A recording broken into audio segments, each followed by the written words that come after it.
Om Haranmaye Parikoshe Virajan Brahmanishkalam Tachu Brahm Jyoti Sham Jyoti Tadyadatma Vidto Vidduhu.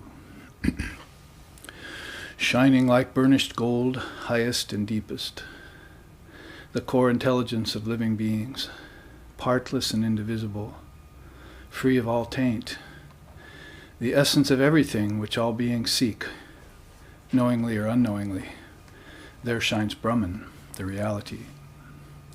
It is that which the Guru teaches, it is that which the wise ones exult in. Om peace, peace, peace. Om Dhanurgrahitva Upanishadam Mahastram Sharam Hupasanashita Sanjayita Ayamya Tadbhavakatena Chetasa Laksham Tarevaksharam Somya Vidti.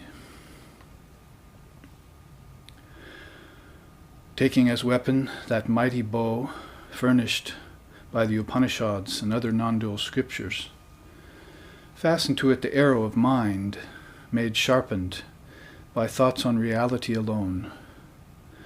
Then drawing full strength, O student, release and penetrate the mark, that imperishable Brahman.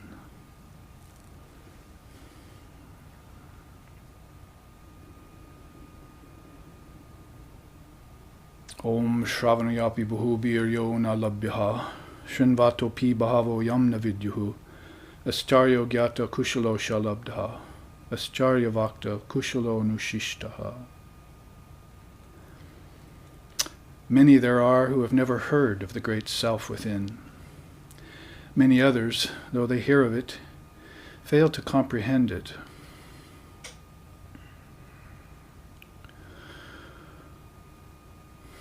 Fortunate is the one who hears of it.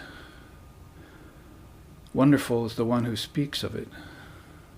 But extremely blessed is that one who, having heard of it from the lips of an illumined preceptor, is able to realize it here and now, in this very life. Om peace, peace, peace.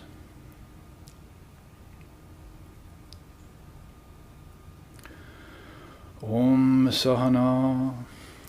Om Sahana Vavatu Sahanau Bhunaktu Sahaviryam Karvavahai Tejasvi Navaditamastu Ma Vidvishovahai. Om Shanti Shanti Shanti. May Brahman, the reality, protect us. May Brahman sustain us. May Brahman illumine our thinking process. May we not find fault with each other or with the world or with the teachings. And may what we study be a source of inspiration to us eternally. Om peace, peace, peace. May peace be unto us, may peace be unto all. Om Hari Om.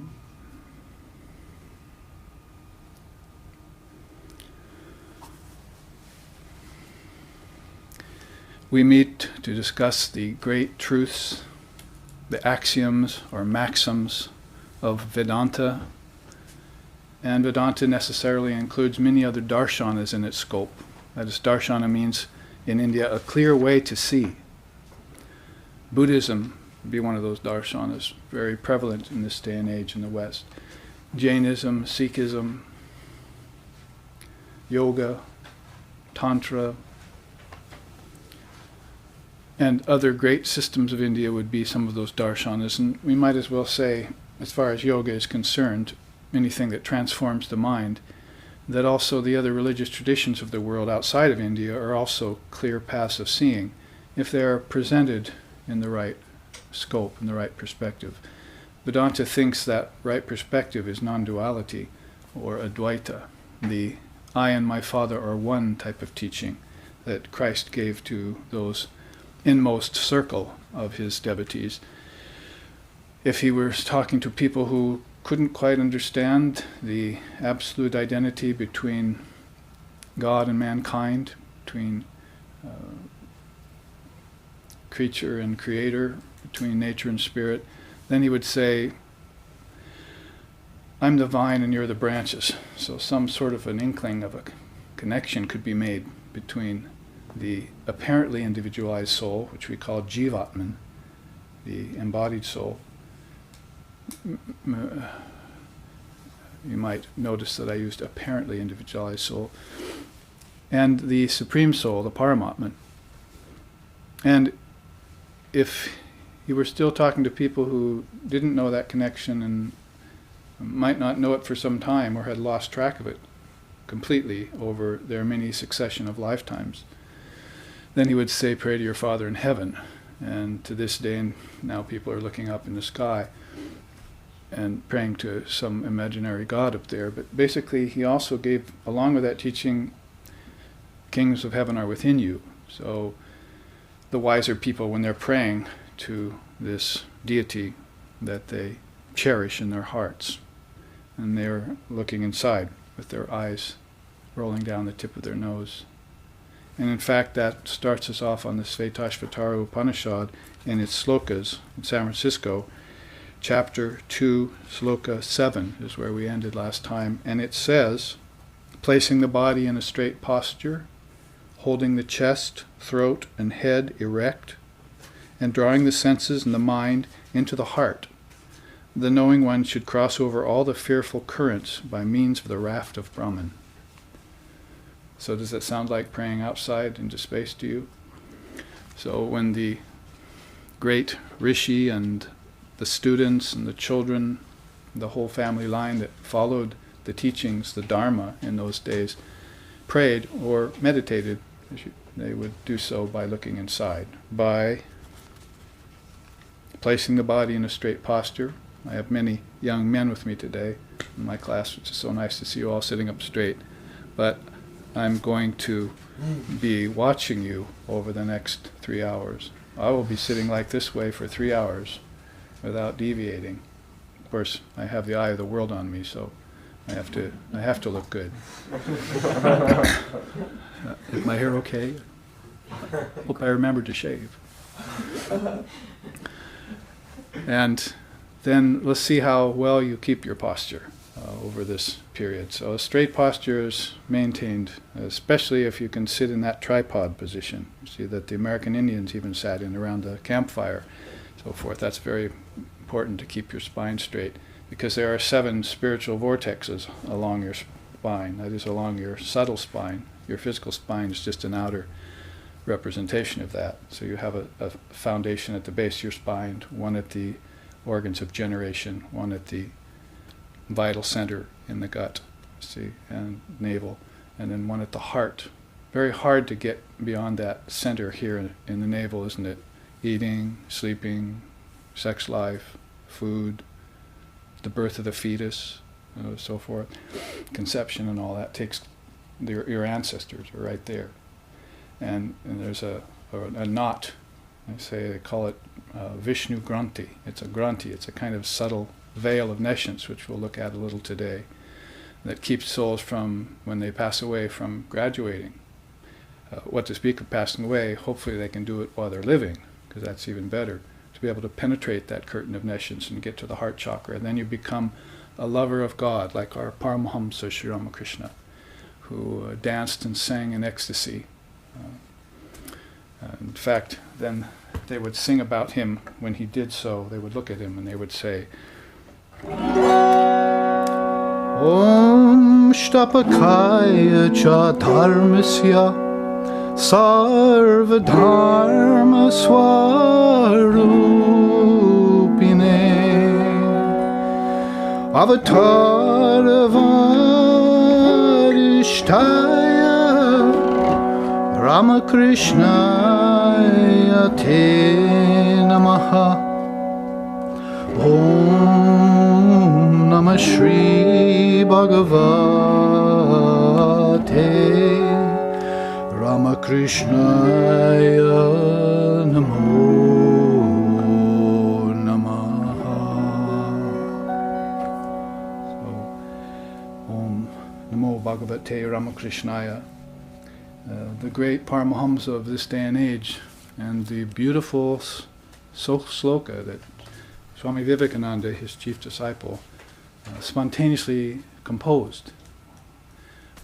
I think one night at Arati in Bengal, in Calcutta, at the home of a devotee, came up with this, Om Shtapakaya Cha Dharmasya. You are Shtapakaya, you are steady in the Dharma. Sarva Dharma Swarupine. You are the essence of all Dharmas. He practiced all these darshanas I just mentioned, plus Christianity, had the vision of Christ, had the vision of, in the Muslim tradition, of Muhammad. So these deities that were within him, he sought them out within him. And then he found them, and then he had communion with them. That's the purpose of life. You must know the kingdoms of heaven within you. And if you don't, then you better get to Gethsemane and start meditating on them. So he's steady in the Dharma. He's the essence of all Dharmas. Sarva Dharma Swarupine. And he's avatar of Adhyatma. He represents the best of all avataric descent. When we say avatar, of course, we're not meaning that in the Hollywood sense.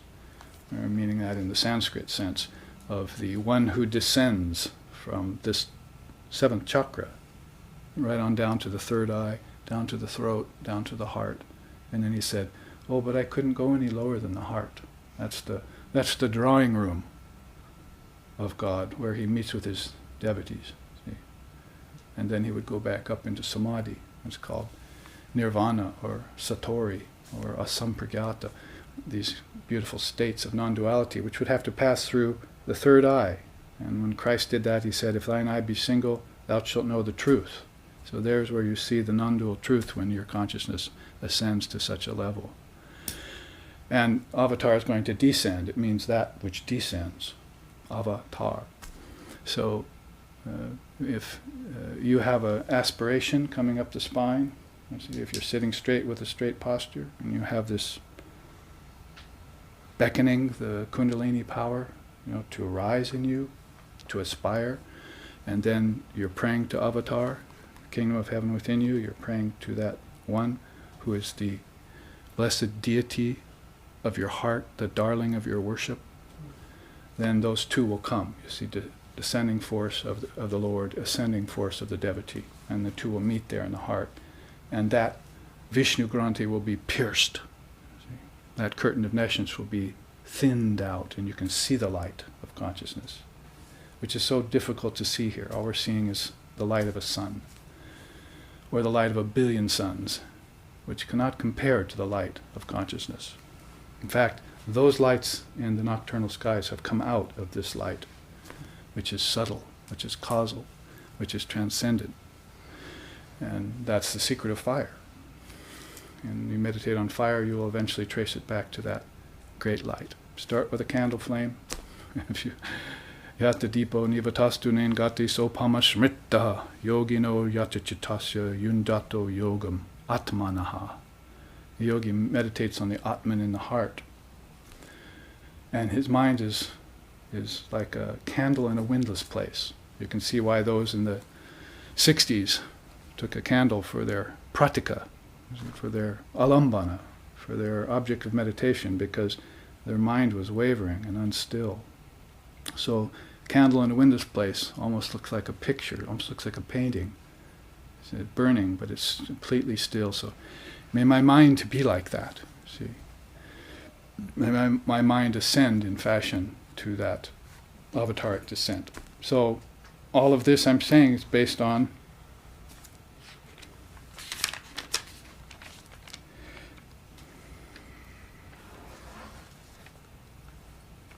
keep a straight posture.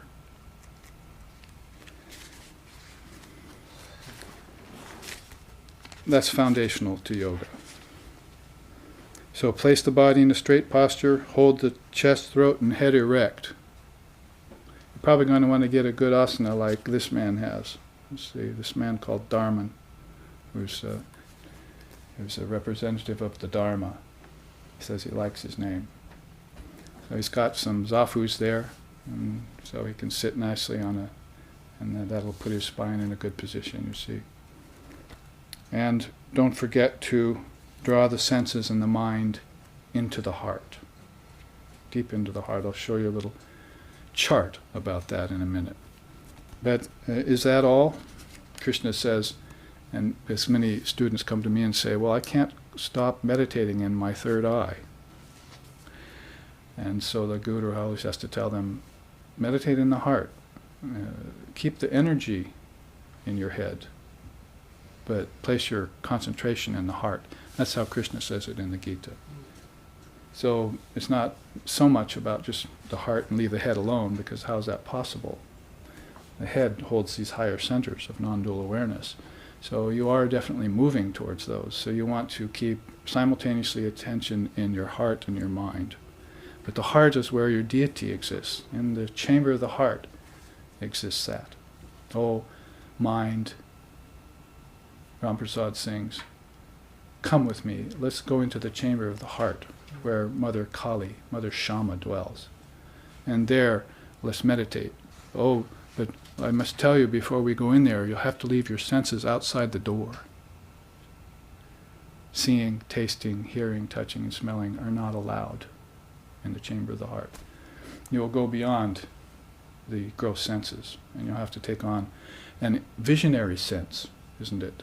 See, because you have subtle senses, right? Tonight in dream, you create earth, air, fire, water, and ether with subtle senses.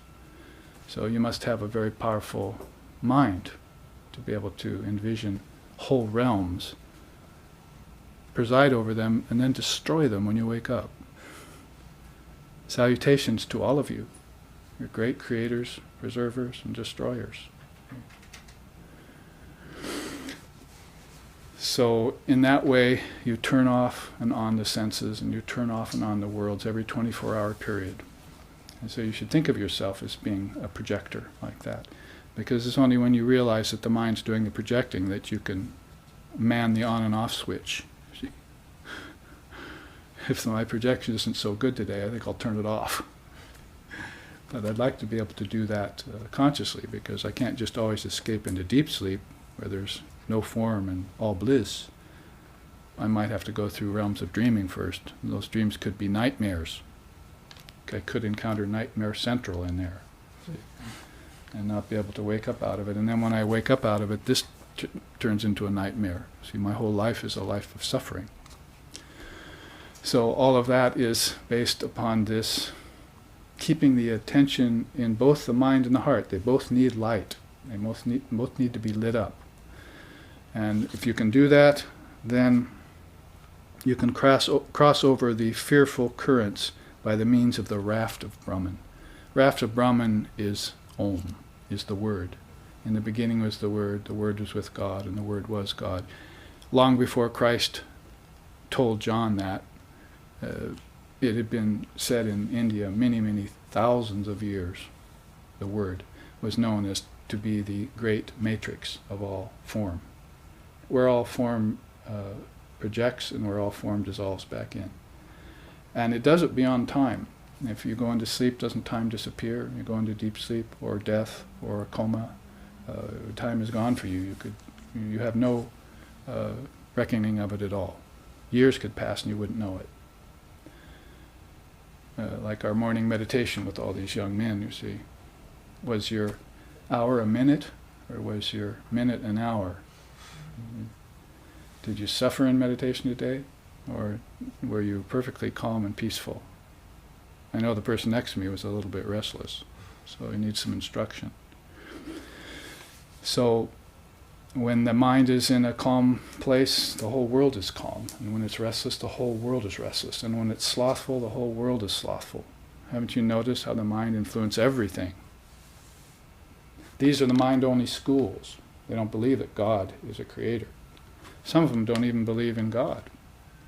And that's a good thing. That is, God does not have a form. God is a formless reality. It's not something you can put a name to, or something you can believe in one time and then not believe in the next. God is present by whatever name you might want to call him, her, or it at all times. It's the foundation for everything. We've been arguing for 2,000 years in Western philosophy about whether God exists or not. I even saw it on the cover of Time magazine when I was a teenager. Does God exist? I looked inside the front cover to see if there were any seers giving their opinion in the editorial staff. I found none, so I put it down. What do they know? So in India, from time out of mind, they've been saying God is existence. The fact that you exist means God exists. Although you can take the apparent you away, God will still exist. But if you take God away, all these little yous out here will not exist anymore. It's just precisely when half of them, 4 billion of them, go into deep sleep tonight, you see. And then all of a sudden, the world doesn't exist for them, and neither does time. So in that way, time becomes illusory.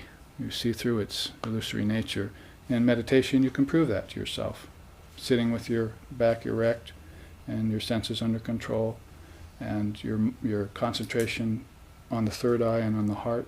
See, all of a sudden you enter a non-dual state, and a minute passes, and then another minute passes. Then another minute passes. But maybe an hour will pass, and then another hour will pass, and you won't know anything except this deep inner peace that you're experiencing.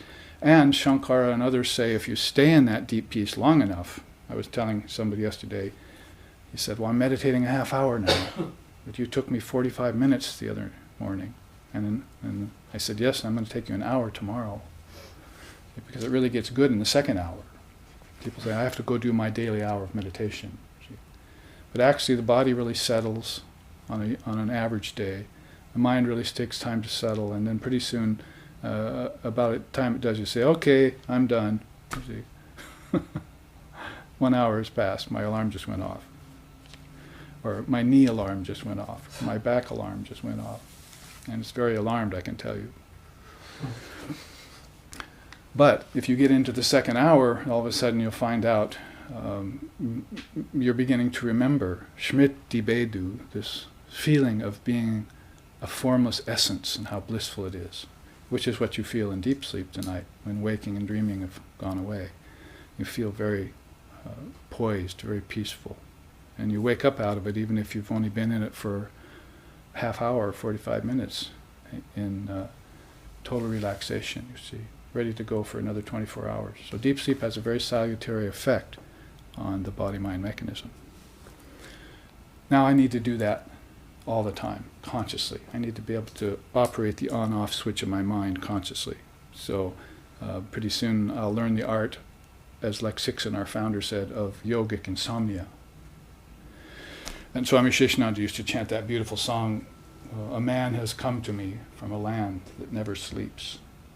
Now all my dreams have been transformed into radiant meditations.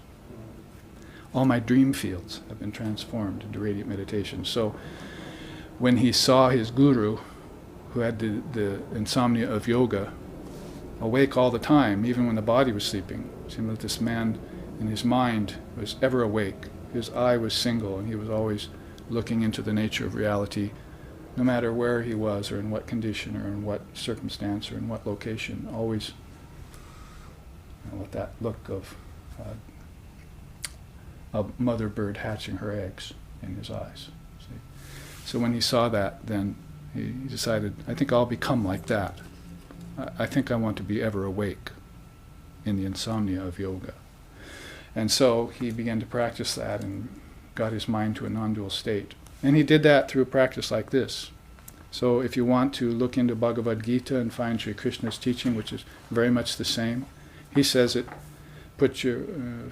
find a seat, your asana, place it in a place that's neither too high nor too low, in a calm place, like in nature, or in your shrine room, you see, and then sit on it with your back straight, close the 9 gates of the body, fix your attention in your heart and the energy in your head, meditate on me by the means of the pranava, the raft of Brahman.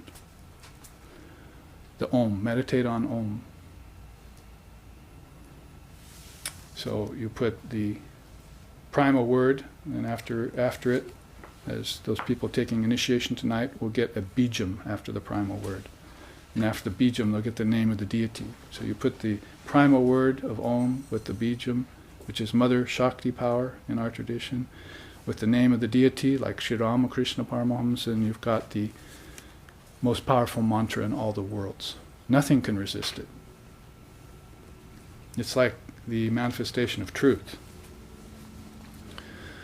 And I can compare truth to the most corrosive substance in the universe. Burns through everything, as Vivekananda has said. So, as I was saying to some of our students who have returned from, some of them I haven't seen for almost 15 or 20 years, they're still carrying the mala with them. See? So I'm so happy if anything I did and everything I taught and all the energy I've poured into the SRV centers and my own sadhana and everything that I've done, although it's just a pittance compared to what has to be done. If that one thing has stuck with them, if they're still carrying the beads and doing the mantra I gave them 20 years ago, fine. Then I've done my part. I can roll down the curtain invisible and join the choir celestial, which in my case will be singing songs like that. Om Shtapakaya Cha Dharmasya. The essence, steady in the Dharma. We must all be steady in the Dharma. Jnana Yoga is the swiftest of all paths, but it has to be adhered to with great attention for a whole lifetime in order to recall all that wisdom that's already within you. All knowledge lies within you. Kingdoms of heaven are within you. Everything is there. There's nothing out here that isn't already inside of you. Nothing. That can be proven not just, or stated not just as a statement of from some scriptures, but it can be proven as a cosmological and philosophical fact when you study the Samkhya or you study the Vedanta. It wants to make a Christian a better Christian. It wants to make a Hindu a better Hindu. It wants to make a Muslim a better Muslim. So that you can interpret all of these great sayings of Christ, Muhammad, peace be upon him, and Sri Ramakrishna Paramahamsa in the clear light of non-dual understanding, the way Shvetashvatara is doing so right now to you. In a scripture that in India you can get for 25 rupees. I have something to sell you. Here's my pitch. $50, what is it now? You see? Can I sell you the truth for 50 cents? It's.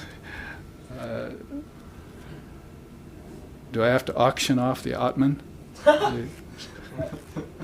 Do I have to bargain about Brahman? Or do you have to barter away your consciousness made of pure gold for the paltry little baubles of this material world? Do I have to stand by and watch you as you cheat yourself of your own consciousness? No, you have to recall it, and then you have to live in it. And that's your call in spiritual life. You don't find that call anywhere else. That's the clarion call. That's the one that's of a primal nature. That's the mother calling to you to awaken. Awaken, awaken, O mind, you must, you must. Don't you know that beings who do not do their studies are spanked soundly and put to bed without dinner? As one song in India sings. So we must do our studies here. Our studies aren't just secular. Our studies aren't just intellectual. Our studies aren't just about quantum physics. Because those things are taking us further and further out, in case you haven't noticed. But the kingdoms of heaven within you, there are studies for those too. Great cosmology that you can learn. So in one sloka, we are unwrapping, just by the description of a sitting position and a certain mind that you hold, the whole of yoga, right there. Now you just have to enter into it and experience it yourself. You must become a participant in your own spiritual awakening. It's not going to happen by luck or by chance or by serendipity. We don't believe in those things. It happens by two ways, either grace or by self-effort. And if you can do self-effort, grace will come to you all the quicker. They're hand in hand, sadhana and kripa. Sadhana, that is spiritual self-effort and grace, or they're two wings of a bird, or two wings of a Boyd. My teacher used to say. For a while we didn't know who Boyd was, but found out it was our very self.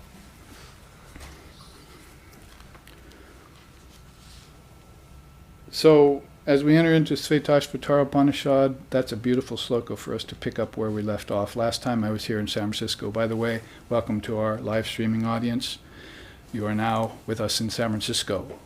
And I was thinking before I came out here that we would not have near enough space in the room for everyone who's coming to class today. So it's good that some of you are formless.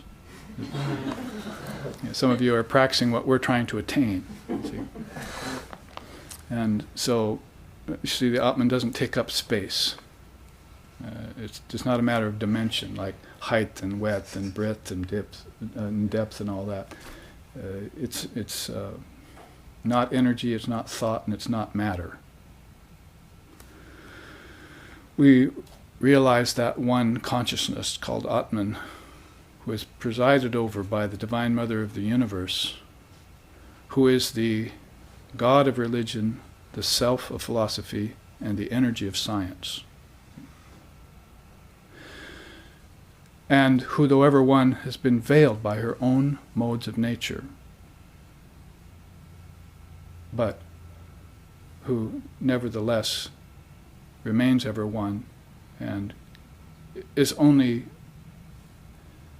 obscured from our vision by the limitations of our own intellect. So we must expand that intellect. We must render that dual mind non-dual. We must diminish the ego element, you see, the pride, the arrogance in us, and so forth. And we must sharpen our mind based on thoughts on reality alone. Our chitta has to become buoyant, like a hot air balloon. So give up the rainwater syndrome. See, rainwater falling to the lowest place settles, you see. In the lowest possible place, that's the ordinary mind. But the hot air balloon rises naturally as soon as you toss the sandbags out. So toss out the sandbags of lust, anger, greed, envy, jealousy, pride, grief, shame, delusion, pride of caste, pride of lineage, ignorance, attachment, aversion, clinging to life, fear of death, and all other kleshas, antaryayas, vikshepas, passions, and fetters. Strike off thy fetters, bonds that bind thee down, of shining gold or darker, baser ore. No slave is slave, not free. For fetters though of gold are not less strong to bind. So, off with them. Say, Om. Yes. So, as the live stream audience looks on from the formless place, you are the witness today. And witness consciousness will be present in us via you. It's basically, you are a form without, a voice without a form. Vivekananda said, I want to be a voice without a form. So we can simulate that in our meditations and even in our technology, you see. So in that rendering that Shvetashvatara has given us, as I was saying, Krishna has talked about turning off the 9 gates of the city and then sitting in focused meditation. You see, Shvetashvatara has his own version of that, very much based on the ancient yoga, the primeval pathway of the Purusha, the eternal soul. And it's leading towards Kaivalya. Patanjali says, it is the tendency of the wise to move towards Kaivalya. Separation of the Purusha, the sentient soul, from all insentient matter. So that isolation of form, of consciousness from form, and its taking on of the formless nature is a lost art, rather, isn't it? We only get it in deep sleep, or it's forced upon us in death. We want to have it previous to death. And we want to simulate deep sleep state only. We want to keep our consciousness in tow with us. So that's what meditation is really about, keeping your consciousness aware while you enter into a rather deep sleep type of state. As you butt up against that curtain of nescience and try and thin it out, and remember who you are. Don't forget to remember who you are. You forget a lot of things, but don't forget that. Now, in this chart here, as you see, I'll call it up on this device here. See, the mighty river of Brahman. That is the means of the raft of Brahman. You cross over all the fearful currents by means of the raft of Brahman. So by chanting Om on your mantra and so forth, then what are the fearful currents? If you want to go back to early in chapter 1, you said it very nicely here.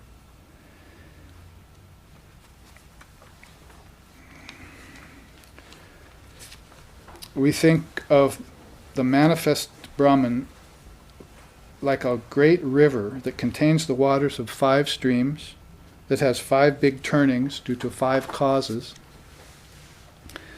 that has 5 pranas for waves, 5-fold mind, the basis of 5-fold perception for its source, the 5-fold misery for its rapids, and has 5 whirlpools, 5 branches, and innumerable aspects. What seems to be the key word there? 5. So basically, creation, that is 5, you see, and preservation is 2, and destruction is 3. So the pancha process happens by 5s, doesn't it? 5 elements, 5 gross senses, 5 subtle senses, 5-fold mind, 5 pranas, that is 5 types of energy. It's all by 5s that the whole creative process goes on. And it's maintained by 2s. Good and bad, pleasure and pain, life and death, virtue and vice, isn't it? So, if that's true, then why don't we render those 2s into 3s? That is, how do we do that? Sharanam Dumai Kali Mohakal Manomohini Sharanam Dumai Kali Mohakal Manomohini. Oh, Mother, you put virtue and vice to death by thy shining sword of wisdom. So all dualities are rendered, split apart by her shining sword of wisdom. He sings that, Sharbanashi Dare Ashi Dharma Dharma Duto Keli Sharananda Mai Kali Mohakalar Anumohini. You have enchanted the mind of Lord Shiva. The God of wisdom himself is enchanted by your appearance. That shining sword of wisdom puts all dualities to death. Isn't that what's stultifying us? Is our mind's concentration on 2s all the time? I'm good today, I'm bad tomorrow. I have virtue today, I'm afraid of vice. I have knowledge today, but I'm in fear of ignorance. I'm living today, but I'm going to die tomorrow. It's all dues. Duto Keli, it's all 2s. The dualities vex us and plague us, and that's because we brood on them. If we would just leave them alone and let Mother Kali destroy them, Sharbanasi, Dareyashi, with Dharma Adharma, just destroy 2s like virtue and vice with her shining sword of wisdom, then we could live in a non-dual state, beyond all 2s. So in order to do that, we need 3s. So 3 is destruction. 5 is creation, 2 is sustenance, and 3s are destruction. They destroy all ignorance. 3s means you have these various triputis, like waking, dreaming, and deep sleep. Start meditating on 3 bodies you have, not just 1. In fact, you might start out meditating itself, you see. If you're not even meditating on your gross body yet. I mean, you can do that in two ways, right? The Buddhists call it the charnel pit meditation. Basically, my body consists of rasas and dhatus and karanas. So basically the whole blood and sinew and bone and flesh, and the various hormones, fluid, gastric fluids and so forth. That's a charnel pit meditation. If you see that and you see that it's decaying, then you'll want Kailaya. You see, I think I want to get separation from that. Get far away from the idea of my being a physical body as I possibly can. That's called ignorance, that I'm a physical body. So then maybe I should start thinking about my subtle body, my mind. See, it's fourfold mind, called it fivefold mind, but if you add the cosmic mind in, then thoughts, intelligence, personality or ego, and dual mind, add it with the cosmic mind, all of a sudden you have a fivefold mind. That's the seat of all creation, is the mind. God doesn't create. We've been wrong all along in assuming that. God doesn't create. God is a formless essence, inactive, non-dual, free. We can't make God like us. God can never be a form. God can never be objectified. What's wrong with us that we forgot that? Tried to drag matter, drag God down into matter. See, why not turn matter into God and then live in it? That's how Vivekananda put it. It's the tendency of human beings to try and drag Brahman down into matter as if that's possible. But you come up with fantastic ideas like bodies and angels and children and pets and trees. Those are facets of your imagination. That's your projection process. You can do it in dream, you can do it in waking state. God had nothing to do with that. Hands off. It's okay if you want to take on a form, that's your business. But I'm staying formless, thank you very much. You cannot dupe me into entering into that prison house of suffering called the body. I'll stay ever free and never bound. See? So if you go there, maybe you should go there with this knowledge that I'm giving you, see, of your formless nature. That you're just assuming a body. You're just assuming three bodies: physical, subtle. Don't forget the subtle. Go leaping for the cosmos, you see. And then Ethereal? causal. Yeah. Gross, subtle, and causal. You have three bodies. And they go with your waking, dreaming, and deep sleep states. And they go with the AUM of Om. And they go with Brahma, Vishnu, and Shiva. And they go with Father, Mother, and Guru. And a whole bunch of other sets of triputis, threes. And so threes destroy the delusion of twos.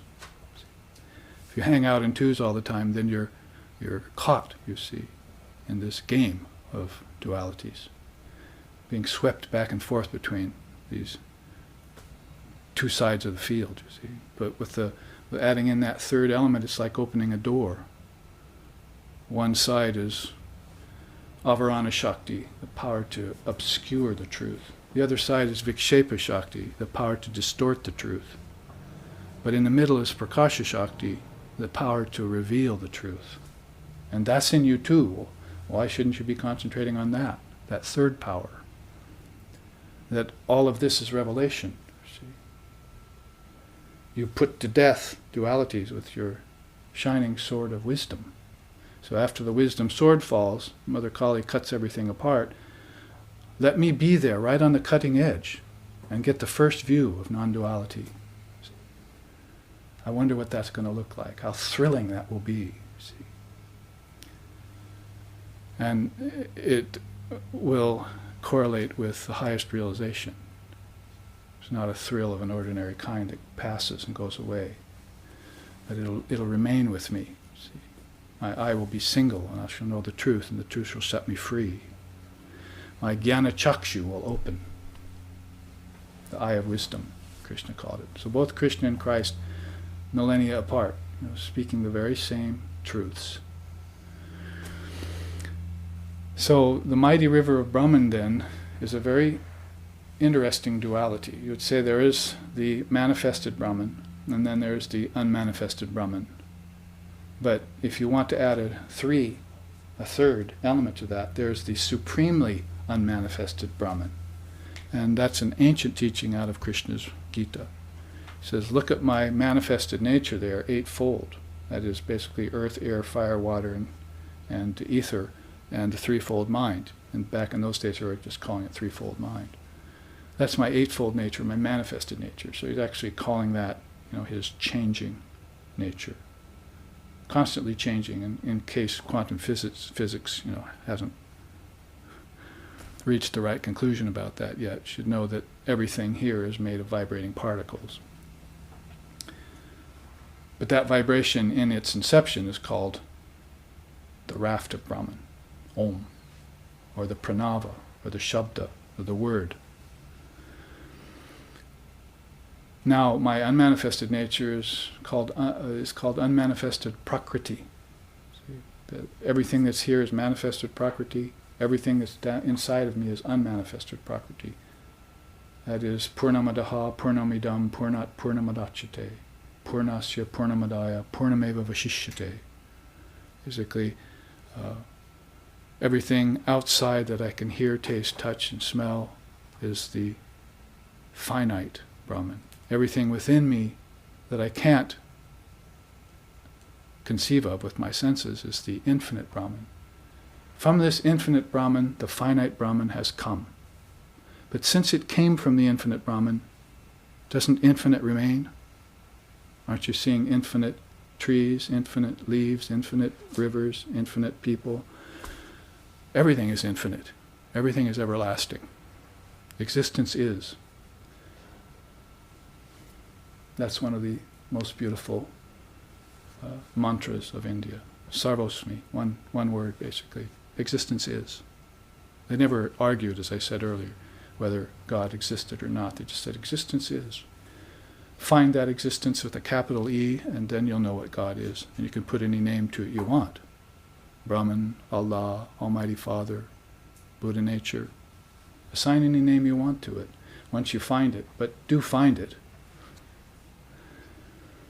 That's the quest of life. According to Ramakrishna Paramahamsa, the only purpose of life is to find Brahman here, amidst the non-Brahman, or to find the infinite Brahman here amongst the finite Brahman. So the mighty river of Brahman is rather treacherous, see. Back then, possibly they weren't calling it Maya or Samsara, see, or unreal. They were giving it some very special assignments.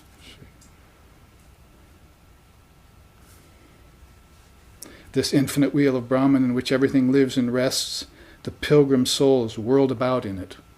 Knowing the individual soul, hitherto regarded as separate, to be itself the moving force, and blessed by that, it attains immortality. So there, in the river of the infinite Brahman that's flowing on, the pilgrim soul wakes up and finds out that it's under the press of these different sets of fives. Have you ever thought of it that way? What are the fives? We think of that Brahman as a river that contains 5 streams. Well, there you see 5 streams. It's a manifested river. It's fed by the 5 surging streams of hearing, seeing, touching, tasting, and smelling. Those 5 streams have 5 big turnings due to 5 causes. The source of all of this is the mind. Antakarana, they call it. Its 5 dangerous whirlpools are called the 5 subtle senses. Sound, touch, color, flavor, and aroma. Do you think it's just your senses that are running toward the objects? Or is it the power in your senses that are running toward the flavor of the object, the smell of the object, the taste of the object? You see? It's not just your senses, they're they're as if insentient. They're nothing when the power to see and the power to hear and the power to taste leaves them, either in death or in deep sleep. They might as well be a mummy. See, so they get the night of the living dead, right? There's nothing there in them, but you can also trace these 5 subtle senses, odor, flavor, so forth, back to the 5 pranas. Man does not live by bread alone. So what was Christ meaning by that? He lives by prana. He lives by a subtle energy or a subtle force back inside of him, that through which is powered. So those are the 5 pranas called the agitations. It is agitated by 5 great tides, which has 5-fold miseries as its swirling rapids. The 5 pranas are prana, udana, samana, vyana, and apana. Pana, mobana, bobana, mana.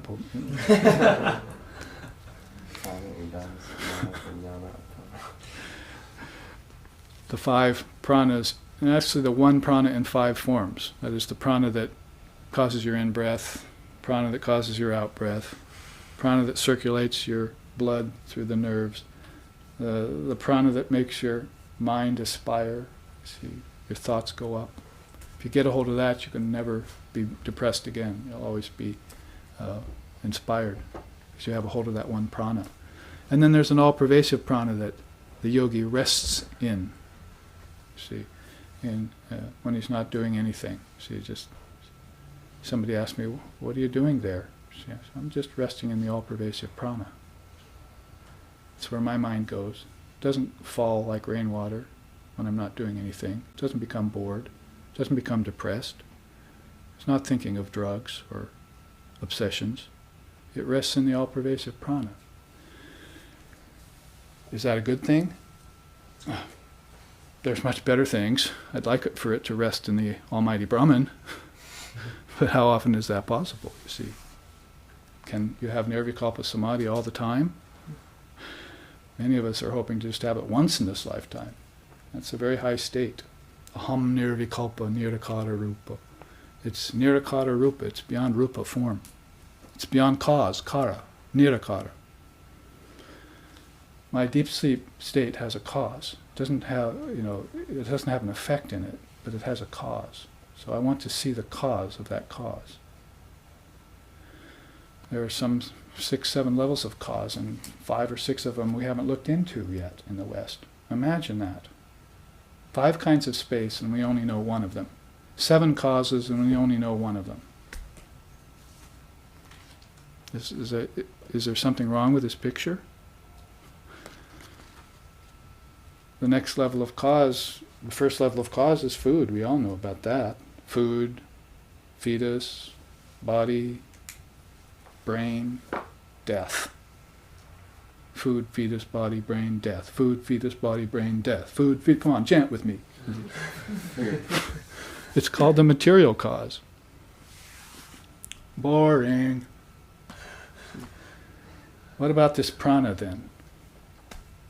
How about those giants, huh? How about those giants?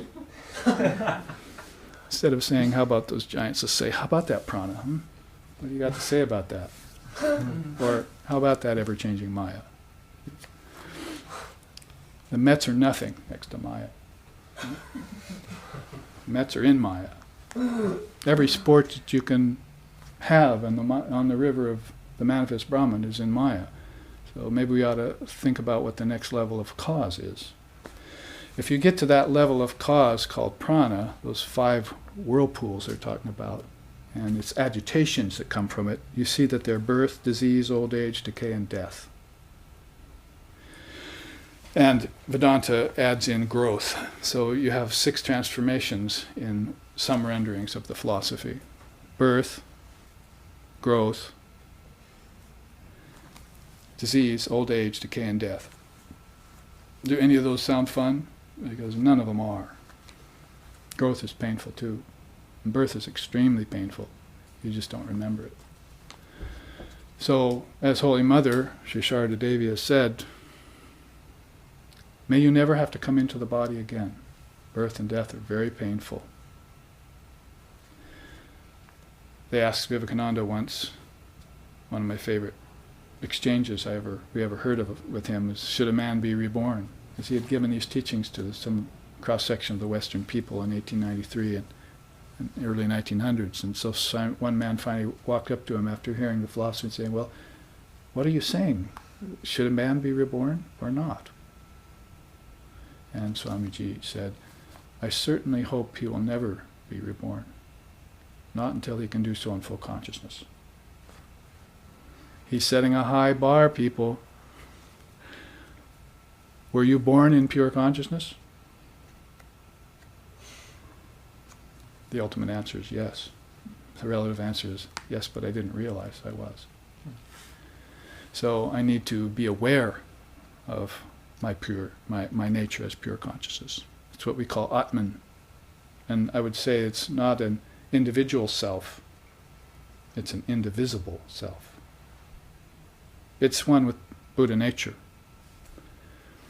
When we say self, when we say Atman, we mean Buddha nature.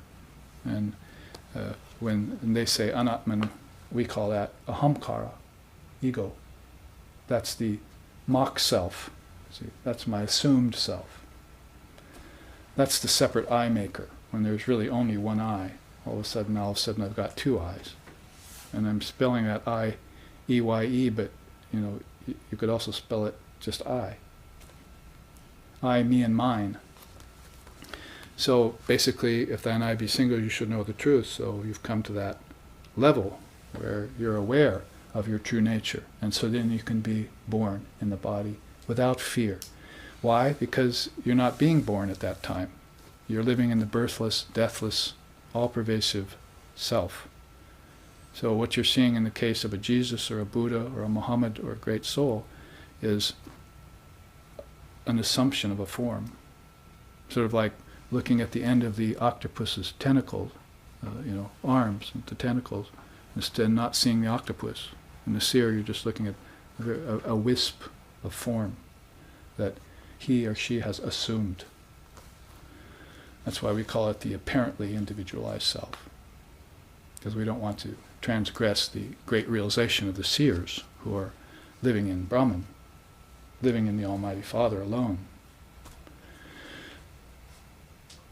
But having forgotten that, then teachings like the mighty river of Brahman are brought back to us. And we see that those swirling rapids are birth, disease, old age, decay, and death. So just a quick look at a chart that I put together for you back in chapter 1, sloka 6, if you want to look back on it. The mighty river of the manifest Brahman. He says, and this is a very beautiful quote of his, that one who projected consciousness, who is the bridge of immortality, ever tranquil over the wavy and unnavigable ocean of samsara, who delivered the Vedas as a life raft, who is the purifying fire of the mantra, stationed firmly in Mayic waters. I go for refuge in that effulgent one, whose clear light turns one's understanding towards the Atman. So that one Brahman, and it's like a bridge of immortality, see? And the mantra is stationed in it, in the Mayic waters of that. So if you have Maya and the idea of Om, the word, and Brahman, then you have the life raft amidst all the vicissitudes of life.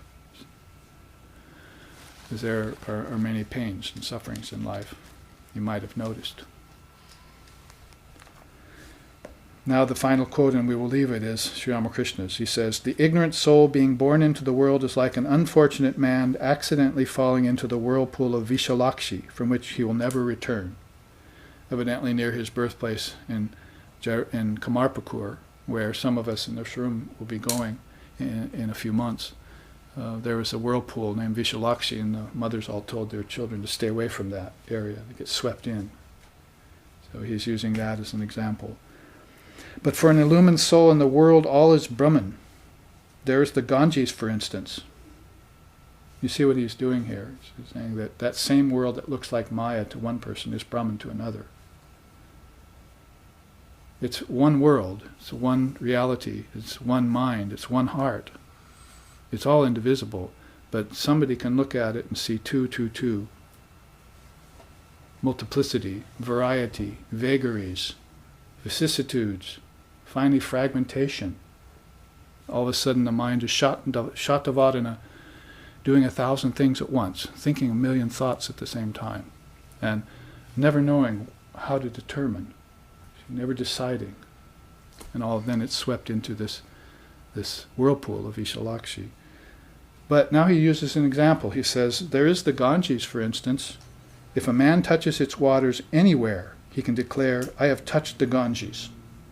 It is not necessary for him to touch the entire river from Hardwar all the way down to Ganga Sagar. So you can touch it here, you touch it everywhere. Once you come in contact with that non-dual Brahman inside of your own meditation, in the shrine of your heart, then you have seen the entirety of it. And you realize you are the entirety of it. We were talking with our founder, Lex Hickson, in the early days, and he would present ideas like that. He said, we're sparks off the fire, aren't we? So that's the qualified non-dualistic view, isn't it? We're sparks off the fire. And the Upanishads even use that as a metaphor. But Lex would say, no, you are the fire, you're the whole thing. You can almost see him saying that, right? Hear him saying that. He's one of the live streaming audiences that's not looking necessarily to the camera right now, but he's looking through a great eye at us. So you are the fire. You're not just a spark off of it. You're the whole thing. So that's what Ramakrishna is saying here. So you touch the river Ganges at any location. You're touching the whole river, aren't you? So have that realization of your formless nature as being boundless, limitless. And then it will not be necessary for you to try running around the three worlds looking for it. In fact, that one view of the formless Brahman will transform your thinking process. You'll be able to see Brahman here, but you'll see it as the manifest Brahman. And you'll never make the philosophical error some people make, in pseudo-Advaita I call it, of considering Brahman a form. Oh, this is all Brahman, isn't it? As if the forms are Brahman? That's the problem. That's the difference between idol worship and deity worship. In idol worship, you've actually taken the statue or the image or the deity and you've made it separate from yourself and raised it above yourself and you worship it. And so you neither have the knowledge that Brahman cannot be a form, and you also don't have the knowledge that that image has come out of you, that you constructed it, raised it up there so you could worship it for your own benefit. You see, it's all for you, isn't it? And as you do it for yourself, aren't you doing it for others? Are they any different than you? So is your Advaita Vedanta been cast into the cooking pot? Has it been all mixed up? Now to keep that beautiful philosophy sacrosanct and sacred and holy, see, and know how to use it. That's a precision machine. Make sure you know how to use it. Now, that was a look back, but it applies very much to that sloka we're taking in chapter 2. I'll read it again. Placing the body in a straight posture, holding the chest, throat, and head erect. Are you all still doing that? Let's see, 2 or 3 of you are. And drawing the senses and the mind into the heart, the knowing one. So this isn't given out to just anyone. The knowing one should cross over the fearful currents by the means of the raft of Brahman. So mantra, he says, sits in the waters of the manifest Brahman, like a life raft. So mantra would be that Om, wouldn't it?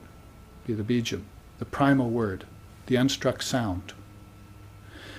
And therefore guide your raft carefully, Kamalakanta sings, through the across the waters of the world.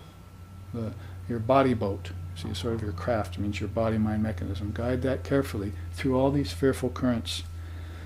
They are, again, the 5 senses, the mind, the subtle senses, the 5 elements, the 5 pranas, and the 5-fold miseries. The live streaming audience can see this up close at our break on the camera, and all of you can come up and look at it if you want to flip it back and see it. But let's go on, because we want to, in San Francisco, finish chapter 2. We finished chapter 4 in Portland last week, so they have 2 more classes than you do every visit, so they tend to get ahead of you in the scripture. So we're going to take a chunk here and catch up with them by finishing this chapter 2. So the sloka that we're on then would be number 9. It says, controlling the senses with an effort and regulating the activities in the body, one should breathe out through the nostrils when the vital activities become gentle. Then the knowing one, without being the least distracted, should keep his hold on the mind and on the reins attached to the restive horses. We've shown this chart several times over the last few classes, so live streaming audience might have seen it already. But here we are looking at this beautiful metaphor that Krishna uses. Usually you just hear about the chariot and the horses, but here with the Upanishad's help, we can look at it in a little wider spectrum. Basically, I mentioned unmanifested prakriti, right? And there it is, like spread across the whole spectrum. Everything that's in potential in you, you have brought it out and turned it into a world. You might say, well, Babaji, I can't do that because I'm just a little tiny being. But your one mind is one with the collective mind, isn't it? Collective mind equals 7 or 8 billion people right now. That's a lot of mental energy. That's a lot of power. If we could harness that power and get it all on the positive side, then you'd see some positive changes in the world, perhaps. But there's an admixture going on out there in the thinking process, which is why we teach the yoga. Get your mind under control, turn it positive. Don't just leave it positive, sattva. Turn it neutral, because the dualities will get you if you keep it positive. Negative is still in existence when you're positive. So let's neutralize it. Let's make our eyes single so we see out of one eye instead of 2. And know the truth, to be non-dual. Not your truth and my truth. Let's stop using that phrase. You're still in relativity. Maya matramidam dvaita dvaita paramataha, Swami Sheshananda used to always say. Those who see 2, who make a separation between God and mankind, between creature and creator, they know not. They're in Maya. Dvaita advaita paramataha. The supreme is this advaitic view that knows that you can render everything into one eye. Why not one ear, too? Let's hear the single truth, not your truth and my truth. Let's hear the single truth as proposed by the seers.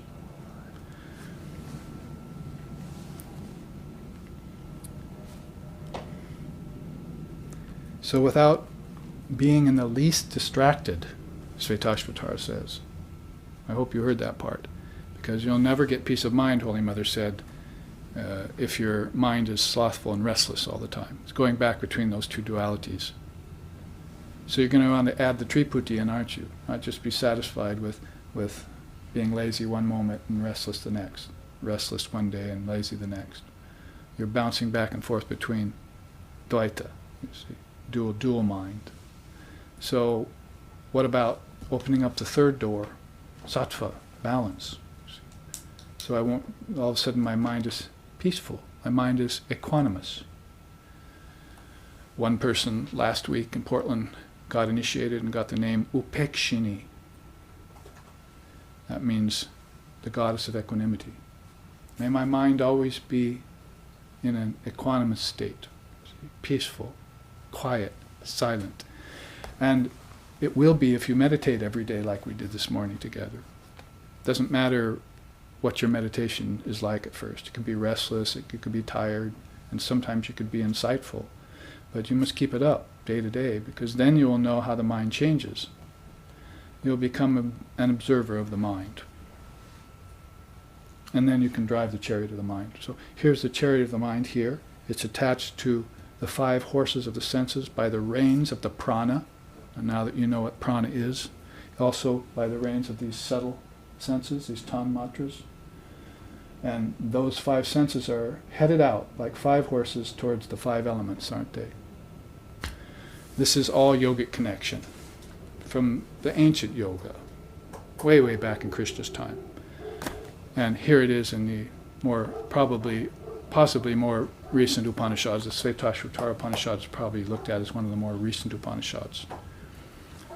So what is being said here is that, essentially, is that earth connects to smell. Does it make sense? And water connects to taste. And fire connects to the sight, right? And air connects to touch. And hearing and ether have a connection, don't they? The vibrations going across the ether, hitting against your eardrums. See? It's all going on a physical ether, akasha. And there are 4 other ethers, which I was saying is we don't know about in the West so much. We'll study those at another time. But there is an ether of prana, an ether of mind, an ether of thought, and an ether of spirit. So they're not just one space that quantum physics is looking into. The kingdoms of heaven within are telling you that there are 4 other levels of space inside of you. You go to them when you dream. You go to them when you go into deep sleep. You go to them at death. They're the kingdoms of heaven within you. They're the chambers of my Father's mansion. How many ways did Christ try and tell us about them? Christ alone. What speak of all the seers before him? Remember, there was no Christianity when Christ walked the earth. So when you're talking about Christ, you're talking about an Eastern seer. Strip away all the conditionings of fundamental religion off him that have accumulated like barnacles on the hull of a sailing ship over the last 2,000 years, and look at the Christ as a renunciate, somebody who owned nothing, somebody whose only purpose was to realize the truth, and who did not come here to die for your sins, came here to reveal the truth to you. You have no sins.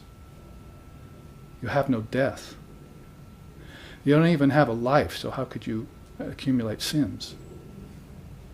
You have an eternal life, and that eternal life is lived by your formless nature. So he came here to reveal the light to you. I am the light of the worlds. See? Concentrate on the non-dual part of his teachings, and you'll be able to strip away 2,000 years of interpolation from the great soul. And you'll see him the same as Krishna, the same as Buddha, 550 years apart, the same as the father of yoga, and the same as Sri Ramakrishna Paramahamsa in this day and age. Same soul. How could it be otherwise? Aren't we all the same soul? So are we going to cause divisions between Abraham, Moses, Christ, and Muhammad? That's one religious line, and essentially that's a qualified teaching. A non-dual teaching is that's one soul coming to tell you the truth when you forget it. So always looking through the single eye, what does that mean? What are the implications of that statement? See how grounding that is, how revealing that is.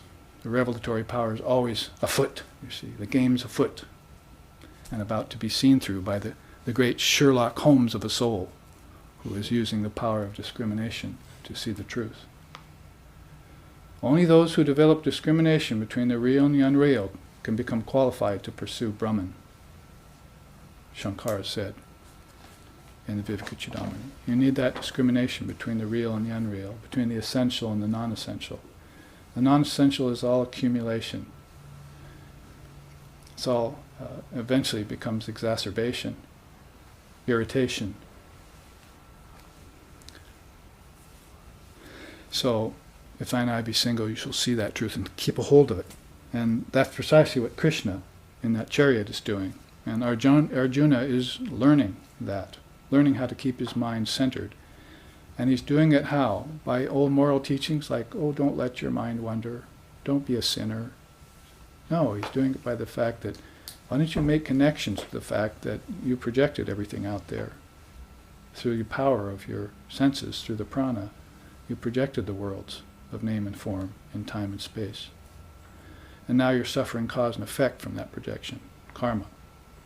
So what if I were to neutralize it all, starting with the projector itself, mind?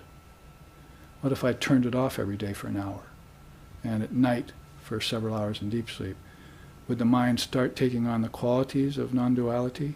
Would it start feeling like all its dreams were turned into radiant meditations? That its waking state also was seeing Brahman in everything? Yes, it's happened to many a soul, and it can happen to you. It is happening to you as you sit and listen, you see, because the ether, the air, you see, the ether and the air are conducting these vibrations into your ears. And the fire of wisdom is transmitting them to you. And they're flowing like water into this earth you call the human body-mind mechanism. So the 5 elements are Pancha Mahabhuta. They're the 5 great elements. So connect them to your 5 senses. Connect your 5 senses back to your subtle senses. Connect those to the 5 pranas. And then the mighty river of the manifested Brahman will not play havoc with your course in life anymore. You can float up and down with the ebb and the flow and the tide, you see. Keep your body, boat, afloat. As Sri Ramakrishna used to say, keep the boat in the water, but don't let water get in the boat.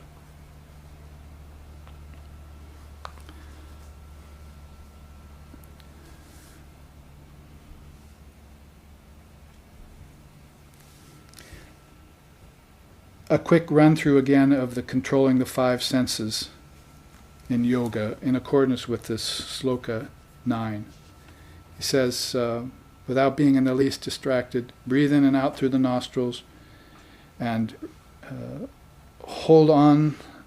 keep a hold on the mind like on the reins attached to the restive horses of the senses. So basically the whole thing is contained right there. The sloka is, by meditating upon the elements, the senses and mind, the hidden truth about objects gets revealed. Meditation on the subtle elements and the sense of I-ness expands thought, awakens wisdom, and tames the ego. Those are those threefold mind there, isn't it? So you're actually to meditate on the connections.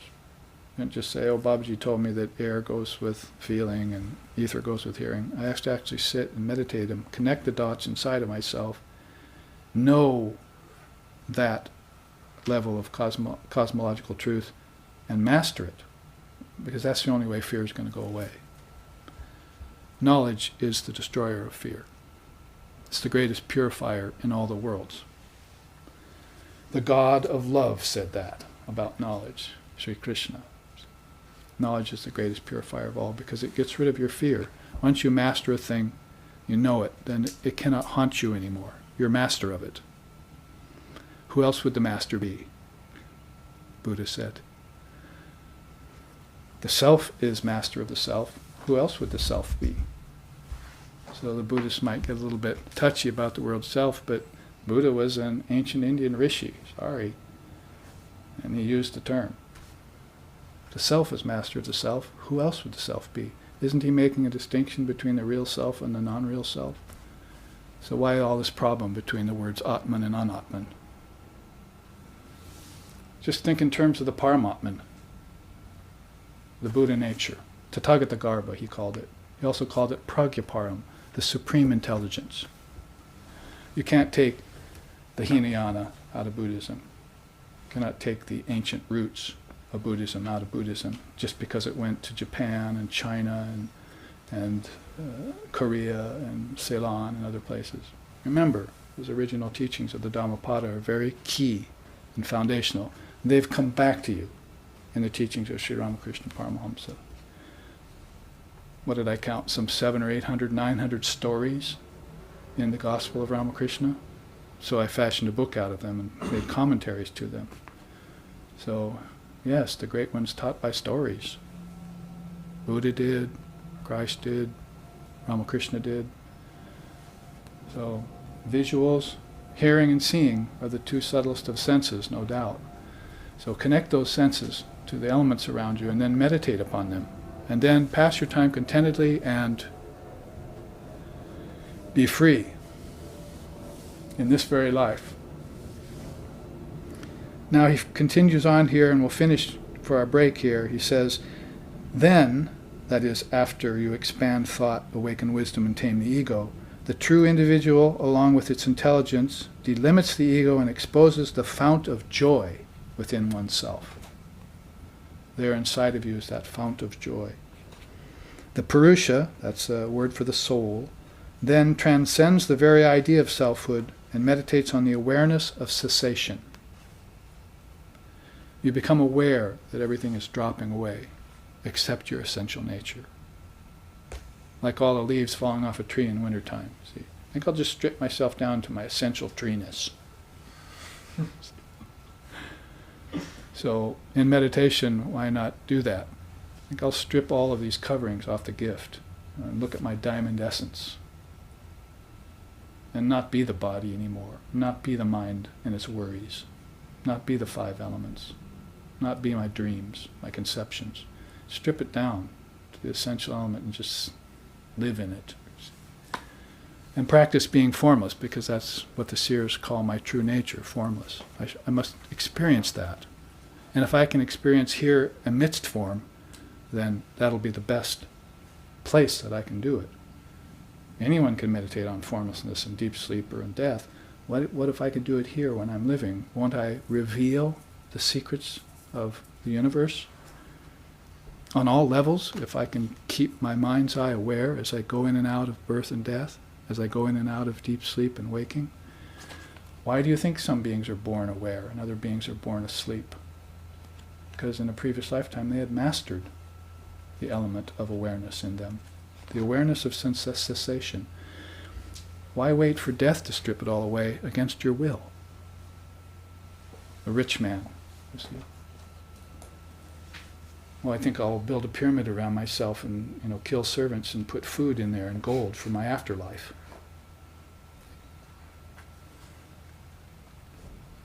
Try and bar death from coming.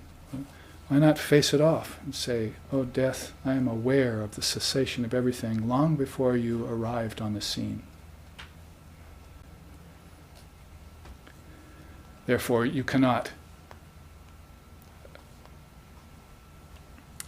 take away my soul as if, taking away candy from the hands of a baby. I have received a command from the Divine Mother of the universe that death must die.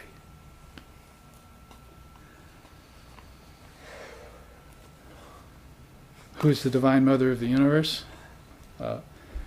Very beautifully put here before our break. She is this. Jaya Jagadambe Site Radhe Gauri Durge Namo Namo Jaya Jagadambe Site Radhe Gauri Durge Namo Namo Jaya Jagadambe Site Radhe Gauri Durge Namo Namo Jaya Jagadambe Site Radhe Gauri Durge Namo Namo Jaya Jagadambe.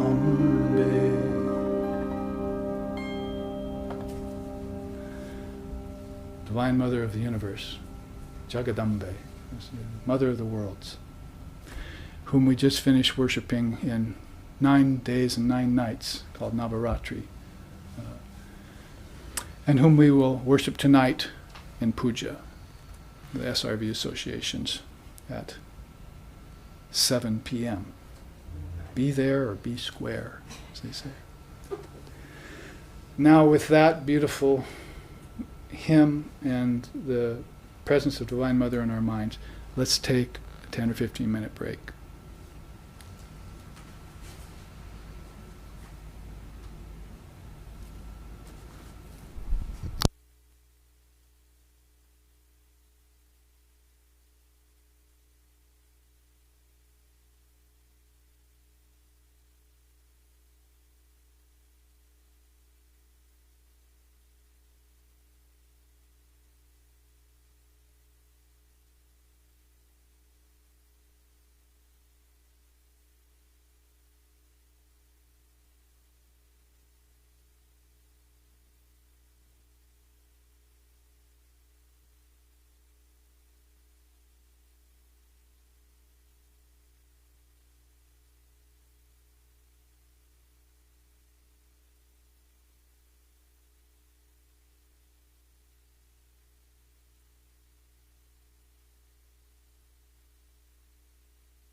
The second half of our class continues on in the same vein, because Sloka 10 of chapter 2, that is after we found out about straight posture, breathing in and out by these two charts we talked about earlier, and keeping the mind fixed in the heart, and crossing over the great ignorance, or the manifest river of Brahman, as the ancient rishis called it, by the raft of Om, the raft of Brahman.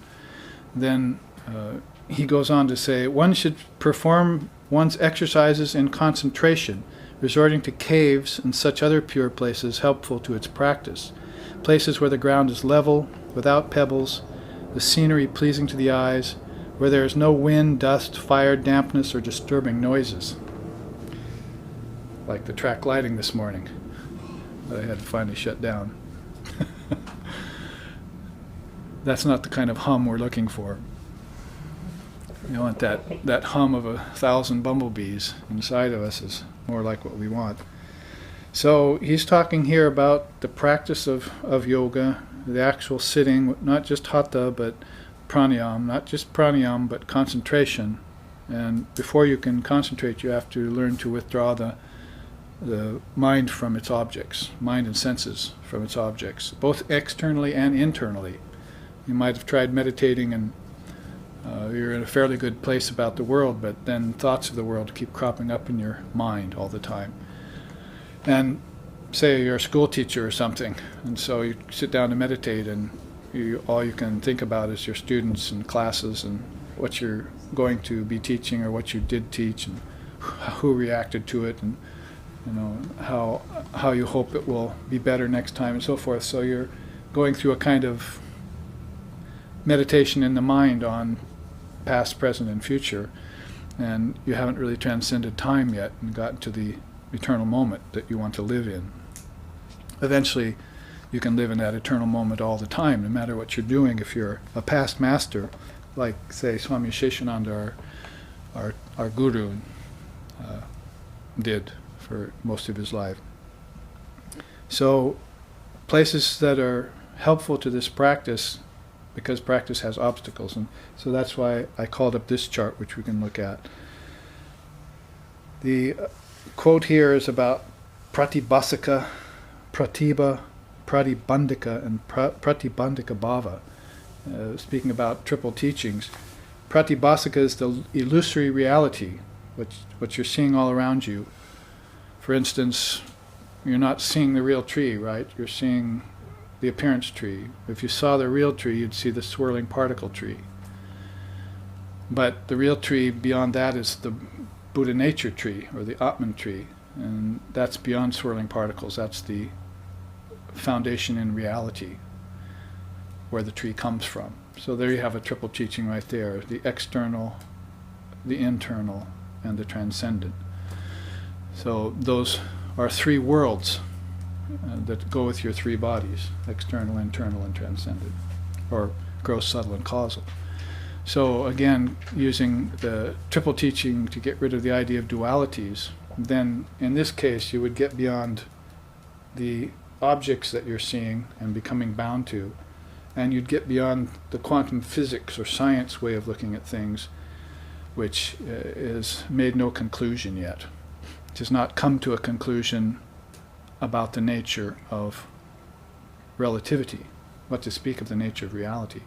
So you would have to get beyond both levels of appearance. That's pratibhasaka. That's illusory appearance. And Vedanta, particularly of all the darshanas in India, starts there. It's called Vyavarta. There's been a false superimposition over everything, that is basically name and form over the nameless, formless reality. It's natural to relativity. It's the nature of relativity, so you don't have to take it into the moral and ethical level of praise and blame and all of that, but you just have to see it for what it is. If you can see relativity and see through it, then you're a yogi. And then you begin to become acclimatized to the nameless, formless reality that stands behind it, and you become actually qualified to perceive it. I was going to say see it, but it might lend a different kind of connotation to it, because what you're seeing is an appearance, but you could perceive it as an internal reality. It's again the infinite and the finite, right?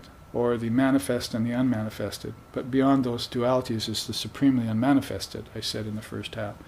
So you want to concentrate there. Thoughts on reality alone. Sharpen the arrow of your mind by thoughts on reality alone. That's what the seers have done, and that's why they are seers, and why we look to them for the highest truth. There's no one else that can convince us of that highest truth until we ourselves can do so. So that council of the seers, that is Guru-Anusashana they call it, and the revealed scriptures that are telling you about the truth, that's the Shrutis, what is meant to be heard. And then your own direct spiritual experience. Those three things are another triple teaching, which you're going to have to apply there. So that's pratika. Pratibhasaka is the illusory reality. Pratibha is the intelligence which is developed and honed to bring about the power of pratibandhika bhava, penetration, in order to destroy it, along with all the impediments, pratibandhikas, in the mind, which restrict the naturally enlightened state of pure conscious awareness. So Vedanta is all about vivarta, sometimes it's called adhyasa, false superimposition or reflection. Even a vision of God is a reflection. They say it's not the real thing you're seeing. If you see a vision, it has to come to you through a form, right, through a medium. So you cannot count that as God coming to you. You have to count it as an emanation of God, or a reflection of God, or a vision of God. But that's not going to count as Brahman itself, as your vision of Brahman. It's called Chid Abhasa. It's Abhasa and Chid from the highest spirit. It's a manifestation of the highest spirit, but it's a reflection of the spirit. If there's no way that you could see spirit or perceive God with any kind of senses, gross, subtle, or causal. In fact, causal senses are almost a misnomer, because dream and waking have gone away, haven't they? You're not seeing, tasting, touching, hearing, and smelling in deep sleep. It's all gone. You're only one mass of pure conscious awareness, Chidgana, and an indeterminable mass of pure conscious awareness. It cannot be determined by ordinary means that you're used to determining elsewhere. So that whole teaching of pratibha, intelligence, Sri Ramakrishna used to call it flint-like intelligence, and that's where he would talk about Vivekananda as having that intelligence that it's like a flint. If you kept it in a river for 1,000 years, it would still strike sparks, even when it's wet. So that flint-like intelligence remembers its past lifetimes. People forget their past lifetimes because they're trading in goods, basically. They're giving gifts and receiving gifts. And that begins to take over, called worldliness eventually, and then they don't remember their past lifetimes. But the seers who never entered into that kind of commerce with any kind of ego identity come out of the womb and immediately seek a teacher and read the scriptures and transcend samsara and don't suffer in the ways that ordinary people suffer. They may suffer for others, but they don't suffer themselves. So these beings aren't given to being deterred, having their mind deterred or distracted from reality. From lifetime to lifetime, they'll always be aware. And they'll always be aware of their previous lifetime and all the series of lifetimes that went before it. So that's why one of the first yamas is aparigraha. You don't give gifts and you don't receive gifts. I used to give that teaching in the West around Christmas time, and people were scratching their heads. It doesn't make sense to a materialistic culture.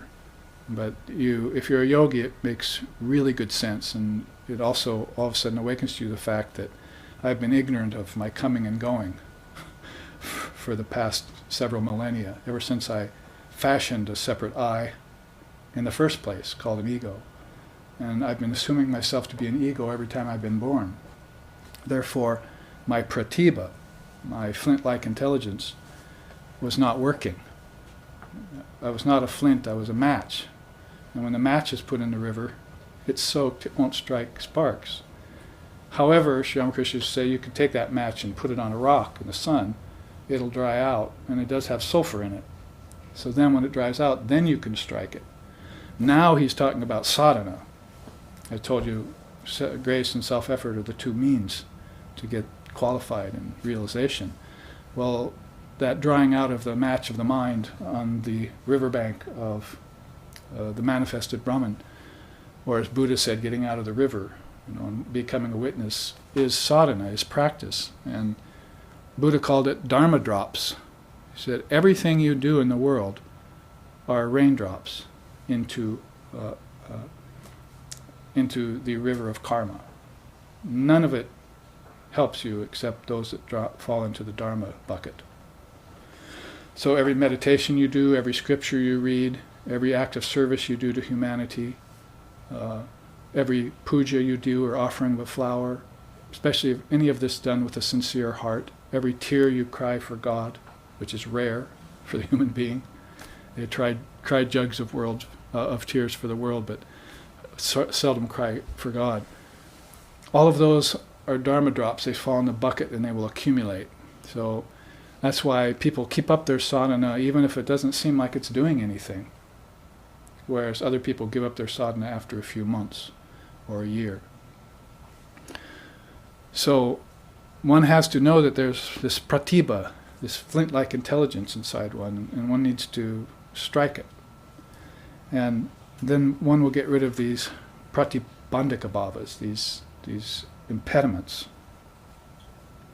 or bring about that power, pratibandhika bhava, that will do away with the bandhas, the overlays. Now, there you see some of the pratibandhikas. When you talk about yoga, you're talking about the mind. You're not talking about trying to, heal the body. The body will heal itself if you heal the mind, is the way the Jnana Yoga looks at it. There you see some problems and some pratibandhika bhavas, some solutions. If you have vishada vritti, dull vibrations that cause despondency and dejection, then you should practice pranayama, conscious breathing, and contemplation of the scriptures. You don't take a pill or give your kid a pill to try and get their distracted mind less distracted. You drug them into some sort of false concentration. You resort to discipline. And so you must be a yogi as a parent. You must be somebody who's practiced yourself so you can pass it on to your kids. And so when they have that samskara come up in their mind, and most of us will, I did when I was young, teenager, then there has to be someone around there to tell you, you can do away with that by certain things. And breathing, of course, is one of the most primal things. We're talking about sitting up straight, and now we're talking about actually opening up channels in the body, in the lungs, which will eventually open up channels in the mind, which will eventually open up channels which are the kingdoms of heaven. Nadis, inside of your nerves, your body's thousands of nerves that tied together will stretch to New York and back. Try that on someone else's body, not mine. Then inside of each of those nerves is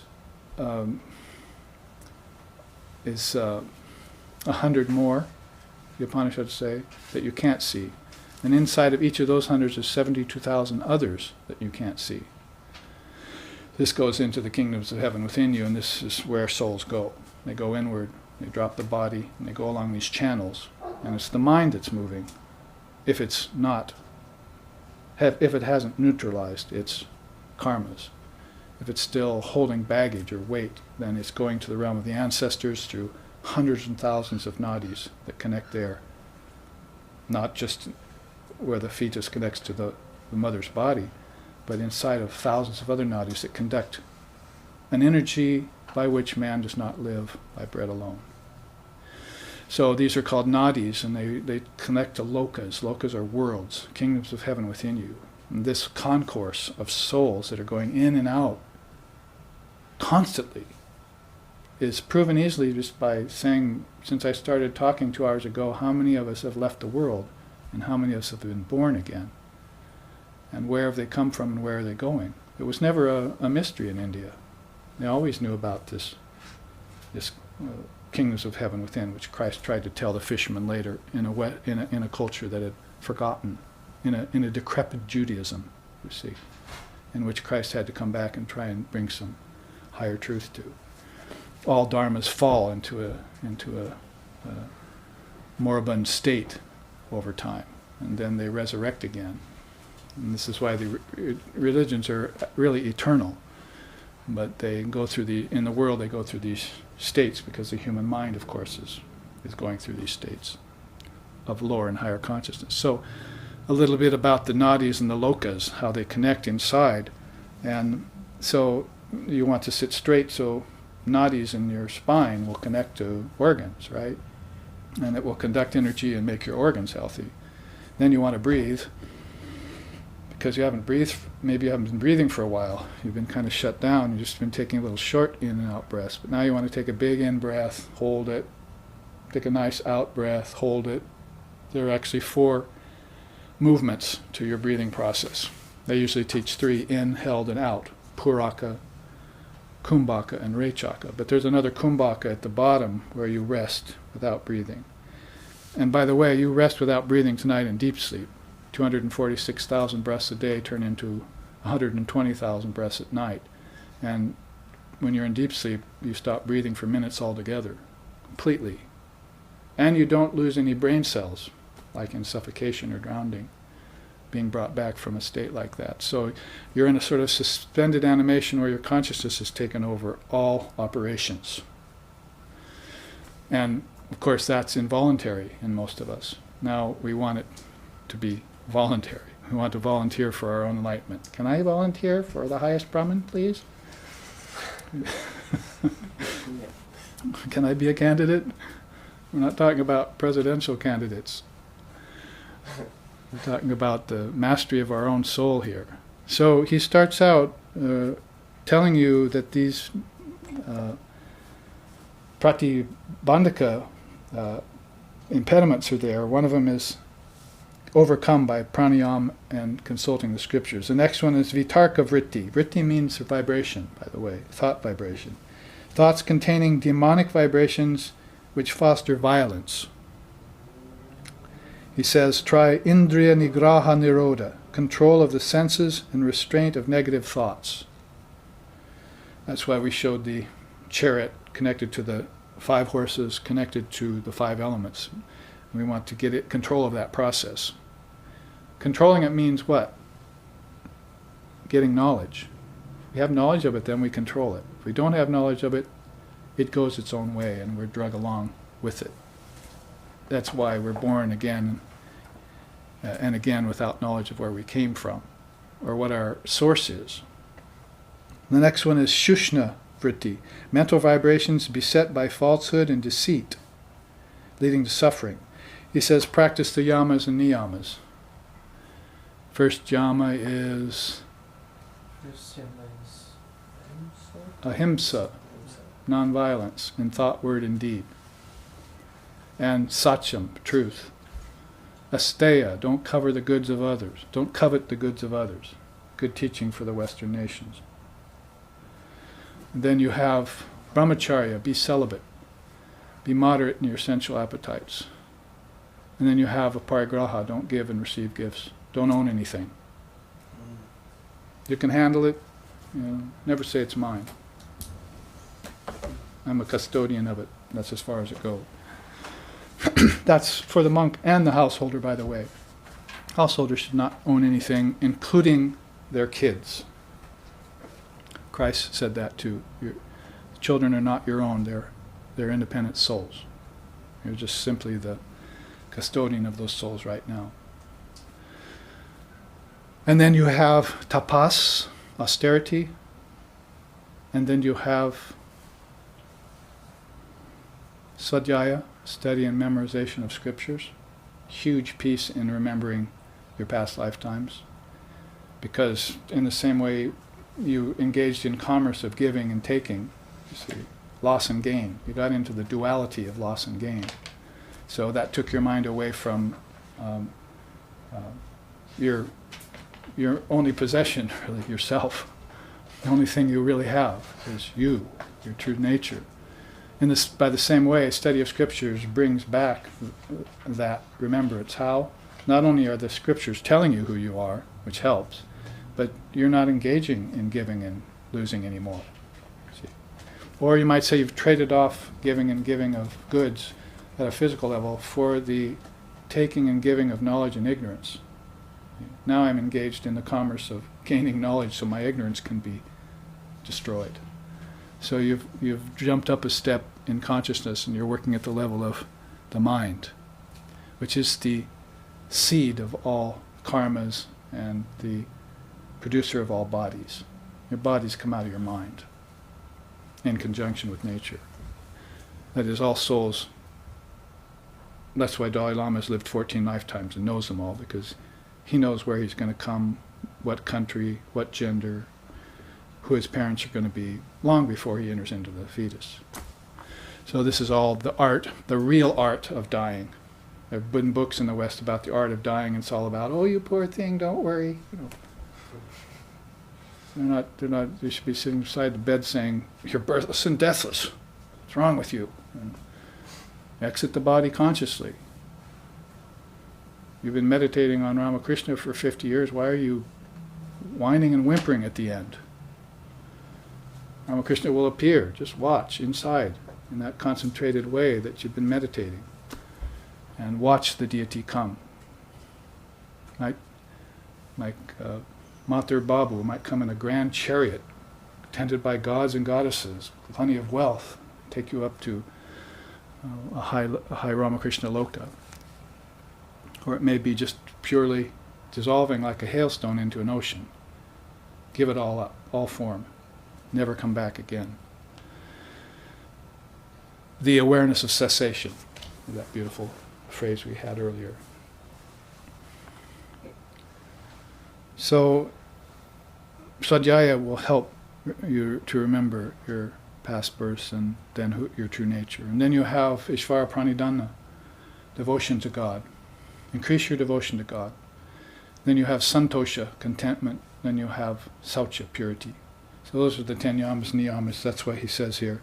This is basically a teaching of the father of yoga, Patanjali. If you have Shushna-vritti, then practice the yamas, niyamas. You'll not experience that anymore. They'll go away. Get out of this place, as my teacher used to say. You're going to remove all those problems from your mind. The fourth here is Vijatiya vritti, turbulent and contrary vibrations which confuse and fluster the mind. For that, keep holy company with the Guru, with the Sangha, and with enlightened beings. That's darshana. That word I started off the class with today. It means seeing holy people, but it also means a clear way of seeing, a philosophy or a system that you're going to commit to. This is my path. I'm a Vedantist. I'm a yogi. I'm a Christian. I'm a pagan. Whatever path you profess to, then find its essence and see what it reveals to you. Darshana, keeping holy company, then will get rid of that turbulent, contrary vibrations. Kashaya vritti is vibrations rising from residual impressions due to enjoyment and pleasure. Now you can see how these are getting subtler and subtler. Now all of a sudden we've transcended negativity or bad, and we've all of a sudden coming to good. Most people like enjoyment. And actually, enjoyment is probably a greater bond than suffering. Because people can't get rid of the gold chain. The iron chain is obvious, but the gold chain is something they almost covet. So this enjoyment of things over and over is causing the mind to run down a course of residual impressions. In this day and age, it could be well represented by heaven-seeking. Vedanta does not want to go to heaven. You may have that. That's where your ancestors are. And beyond the ancestors are the celestials, the angels. That's also a type of higher heaven. And beyond that is the gods and goddesses. That's the highest heaven. And beyond that is the seers and sages. I'll go there. I can't make the highest Brahman. I'll go to where the sages and seers are, thank you. That's a much higher realm than... In fact, you don't come back to birth against your will if you manage to keep company with Ramakrishna and Swamiji and your guru and your fellow seekers, you see. Sangha, it's called. So higher than that's the Trinity. So people meditate on Vishnu, Krishna, or they meditate on Christ or Buddha. That's a Trinity level of being. It's an avatar, as we said. A lot of people, millions of people go to salvation via them. And some even get liberation, which is different than salvation. Liberation is getting to the Father through the Son, not just stopping at the Son.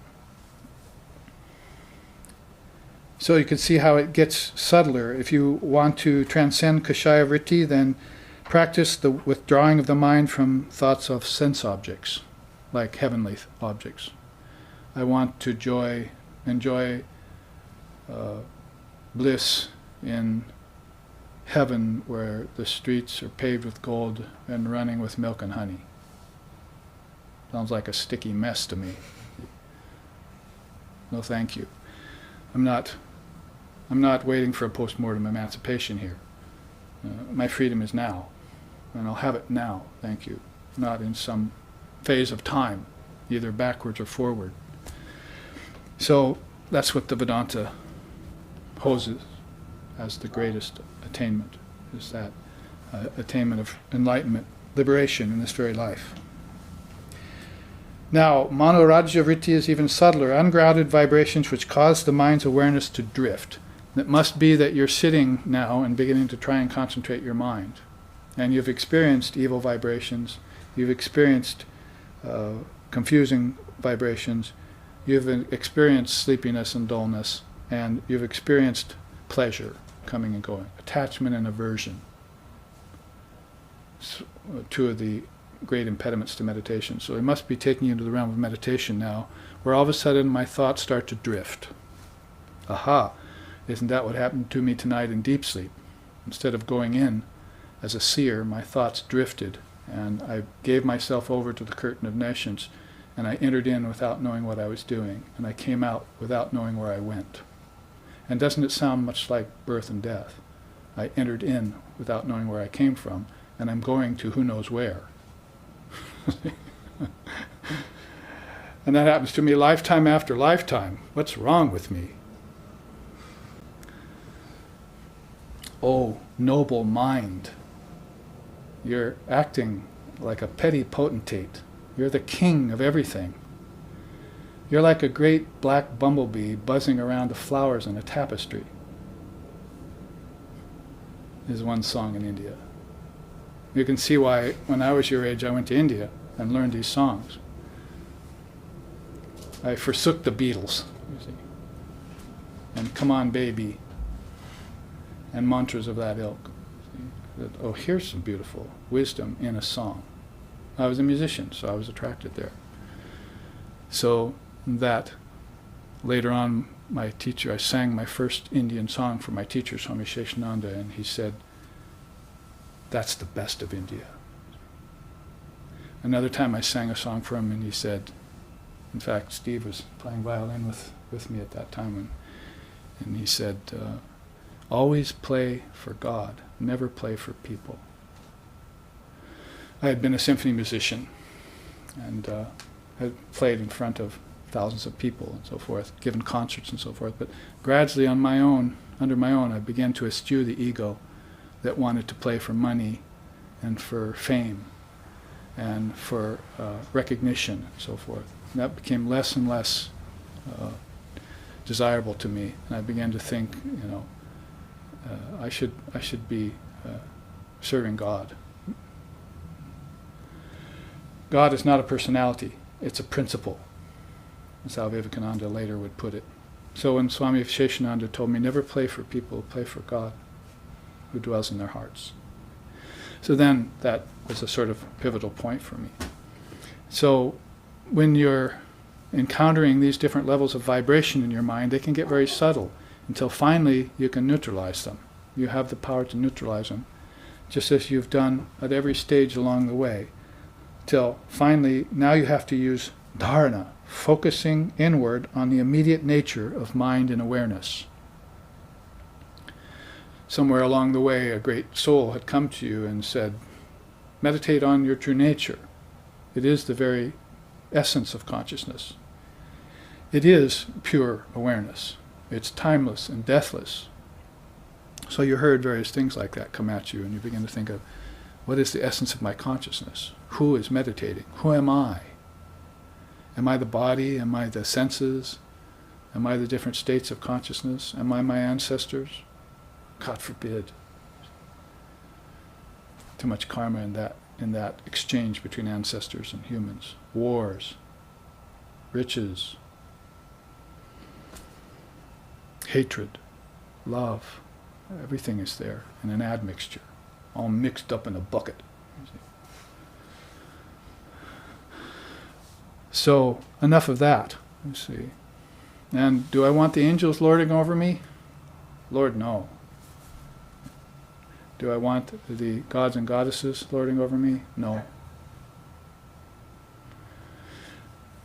I only want the Lord lording over me. See, the ultimate, the Almighty Father, Brahman, Allah, Buddha nature. That I will accept as my God, the one indivisible reality, called by different names, and attained by different states. Moksha, Mukti, Kaivalya, Samadhi, Nirvana, Asampragyata, Fana. So there are various states called by different names, but this one indivisible state is continuous, you see. All pervasive, they call it. All pervasive. So you're going to have to use dharana eventually, focusing on your own awareness. If previous to that you used concentration of the mantra, previous to that you used concentration of your own will to try and get your mind under control, eventually concentration itself will become the most desirable thing. You might as well at that point stand up and say, I am dharana. I am perfect concentration. What can exist now outside of me that can bother me if I'm perfect concentration? Perfect concentration in the world, in my work, in worship, in study, and in meditation. The 4 yogas. I am perfect concentration now. And now I'll just hold that. And will I have to worry about enlightenment coming to me? If I hold concentration all the time, it will come. I don't even have to worry about it. The final one here is chanchalavritti, intermittent and inconsistent vibrations that cause gaps in your awareness. Sounds a little bit like the previous one, but they're speaking more specifically about meditation. Have you ever been in meditation and all of a sudden you fall out and 2 minutes later you come back to your awareness? So your mind has wandered. It's called chanchalavritti. They also blame chanchalavritti for that thought that comes up to you. Oh, I think I've meditated long enough. Maybe I'll get up from my seat now.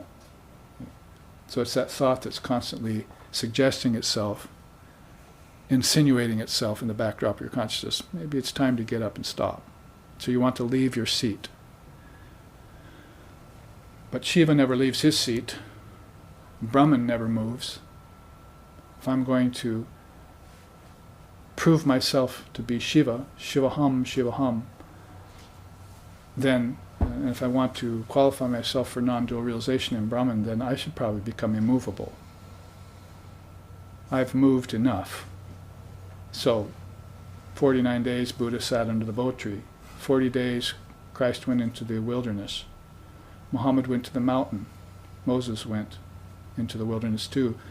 And they basically sat there and meditated. And they shut down all activities. And they penetrated through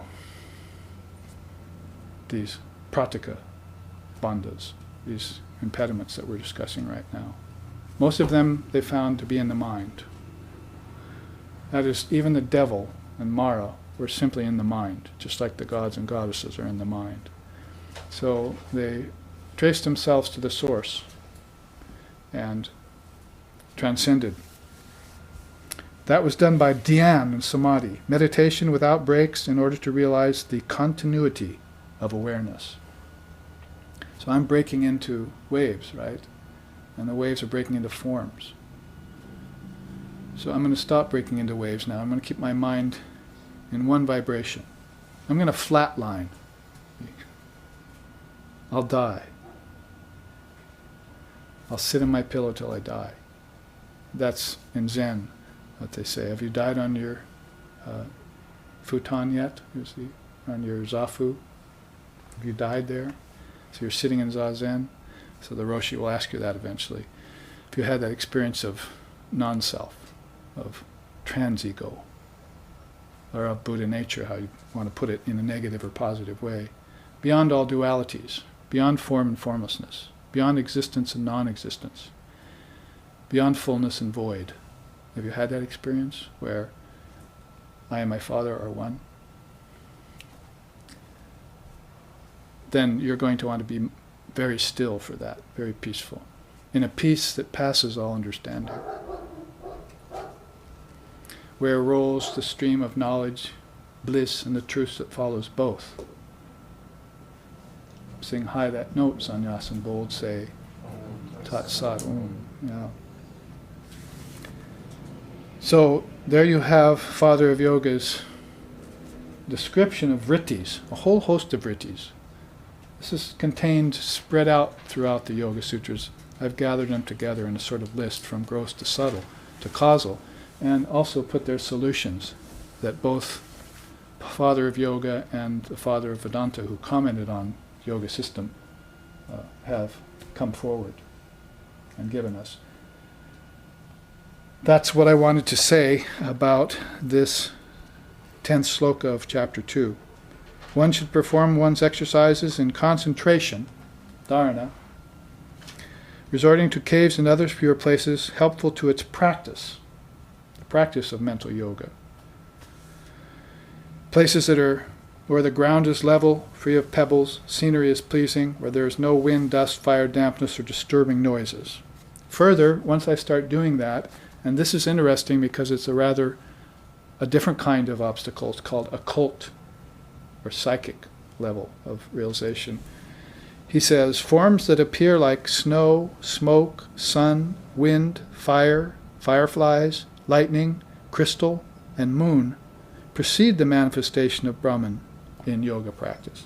That is, before you begin to really take the mind to an area that's formless, then it will start to experience things like that.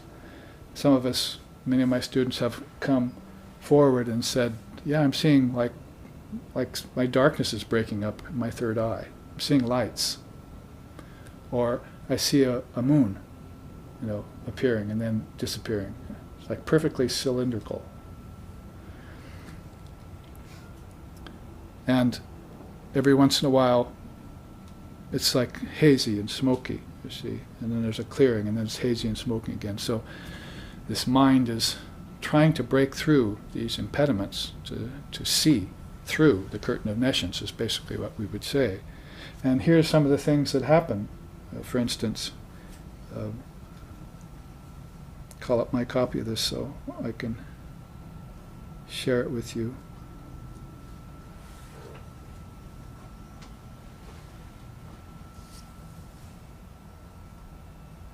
Maybe not.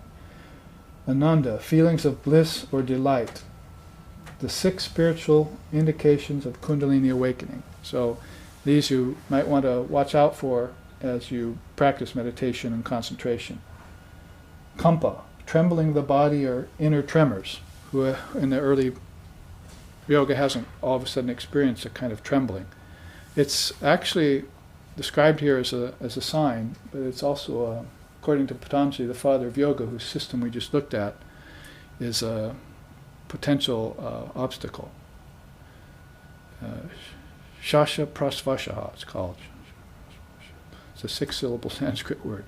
It means trembling of the nerves, or trembling of the breathing. And then what goes with it is anga me jayatva, trembling of the body. So you'll start to practice yoga, and you'll feel ungrounded, kind of trembling going on. You don't know where to put your arms, so you'll feel uncomfortable in the body. And so you have to pull your willpower together and focus and transcend that and make yourself still and stable via those methods that he's talking about in yoga. So Kampa is noted as a sort of sign that spiritual energy is moving, but you're going to have to create a foundation for it. That's where the idea of the body as a temple for the spirit comes about. If the spirit comes to live in the body, then all hell's going to break loose. There's actually 2 stories that are very good about that. One's about a song, the elephant has entered into the hut, Sri Ramakrishna used to say, and it shook it to its very foundations. So the hut is his body, and the elephant was Kundalini Shakti awakening him. So that experience is noted by great souls, and they say the body pretty much can't contain the ascent of the spirit into it. So the yogi has to prepare the ground. This is different than people having flash spiritual experiences, where sometimes their mind goes imbalanced. You have to be very careful of that. That's why these are also not just signs of awakening, but warning signs as well, cautionary signs. So you prepare the ground by sitting for a while, by breathing, opening up these nadis, really making yourself stationary, right? Doing your practice for a while. And then as your aspirations grow exponentially with your fitness, then you won't experience these problems as much. They'll go away. You'll know how to handle them, or your guru will tell you how to handle them. So that trembling of limbs is noted, like the elephant entering into a hut. Also, udbhava, cognizance of a newborn power and a leap of realization. So now you're actually beginning to feel spiritual advancement. And that's probably going to happen when you've transcended this 3rd chakra and you're beginning to have awakenings at the heart level. See, you could spend a long time weeping, for instance. Tears come out of the outside corners of the eyes, not the inside, the outside. Inside are emotional tears, outside are spiritual tears. Like Sixon used to say that his sprang out into space as soon as they came. It felt like his tears were like springing out into space. Radha once, she said, "Oh, I must be worthless because I just cry and cry tears for Krishna." And her partner said, "Yes, but your tears are not tears of ignorance and emotion like ours. Yours are tears of love for Krishna, because your intense heat inside of your body burns them up before they fall." She loved Krishna so much, Radha. We just sang to her, Site Radhe, Gauri Durge, Namo Namo. These knowers of God, see, in the feminine form, are very profound beings, very hidden beings. So that udbhava is a more positive sign than the one previous to it. You're beginning to have leaps of realization. The emotional bhavas, probably better called devotional bhavas, can render you incapacitated for days. You might have very intense devotional experiences. So a certain type of temperament can forbear those. Another type of temperament wants to say, enough of this, I want to keep at my practice. So they're looking for a different kind of experience, not so much devotional, but wisdom. They're looking for wisdom experiences, realizations, insights. The 2 great personalities, you might say, are Shiva Yoga and Vishnu Yoga. 2 great yogas, and the 2 personalities are mystic and visionary. The mystics will hear the Om, the visionaries will see the light. So basically there's a subdivision there between the knowers of Brahman, or the adepts, you might say. And their temperaments come out in different ways. The next one is gurni, intoxication or reeling with delight. Remember, Father of Yoga said that could be the fourth obstacle to your meditation, is that enjoyment of subtle bliss. I mean, you really have reached a much higher level now, and you're having deep experiences of either devotion or wisdom, as I said, and it's causing you to kind of reel with delight, be intoxicated, so you can't really function in the world very well. So that can be a problem of its own. But the Swamis of our order, Ramakrishna order, said that, always talk about that story about an elephant getting into an ocean as compared to an elephant getting into a village pond. We've been in India before, like at Antapur when we were there and so forth. We saw an elephant go into the village pond, and people had to get out. Kids had to get out because the waves started blasting the shores of this little pond. And so it reminded me of Sri Ramakrishna's story about the elephant getting into a village pond as compared to the elephant getting into the ocean. So it might be that you're still a little pond, you see, and when the elephant of God realization comes to you, you fall apart like that hut. So you have to measure yourself. And it's like a cross-country runner would, you see, kind of measure himself. So pretty soon you'll be so wide and capacious in your realization that the elephant of divine emotion will come and enter into you, and you won't show a sign of it. And I've lived with and seen beings of that nature, where profound experiences came to them and they didn't blink an eye. They're very, very inconceivably so.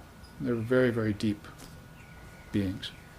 Talk about surface thinking and deep thinking and depth and all that. These beings are the deepest, higher than the highest, deeper than the deepest. So, another interesting sign, intoxication, can be positive, can be negative, could be mixed. You ought to watch it. It is a sign, nevertheless. Nidra, sleep samadhi, which indifference to outer object occurs, in which indifference to outer objects occur. So basically you begin to live more inward. Like we had a story recently I was reminded of a Swami who had to give a talk in a city. Walked into this hotel room that was prepared for him. Beautiful view out there of the whole bay and everything. He walked over and closed the curtains on it.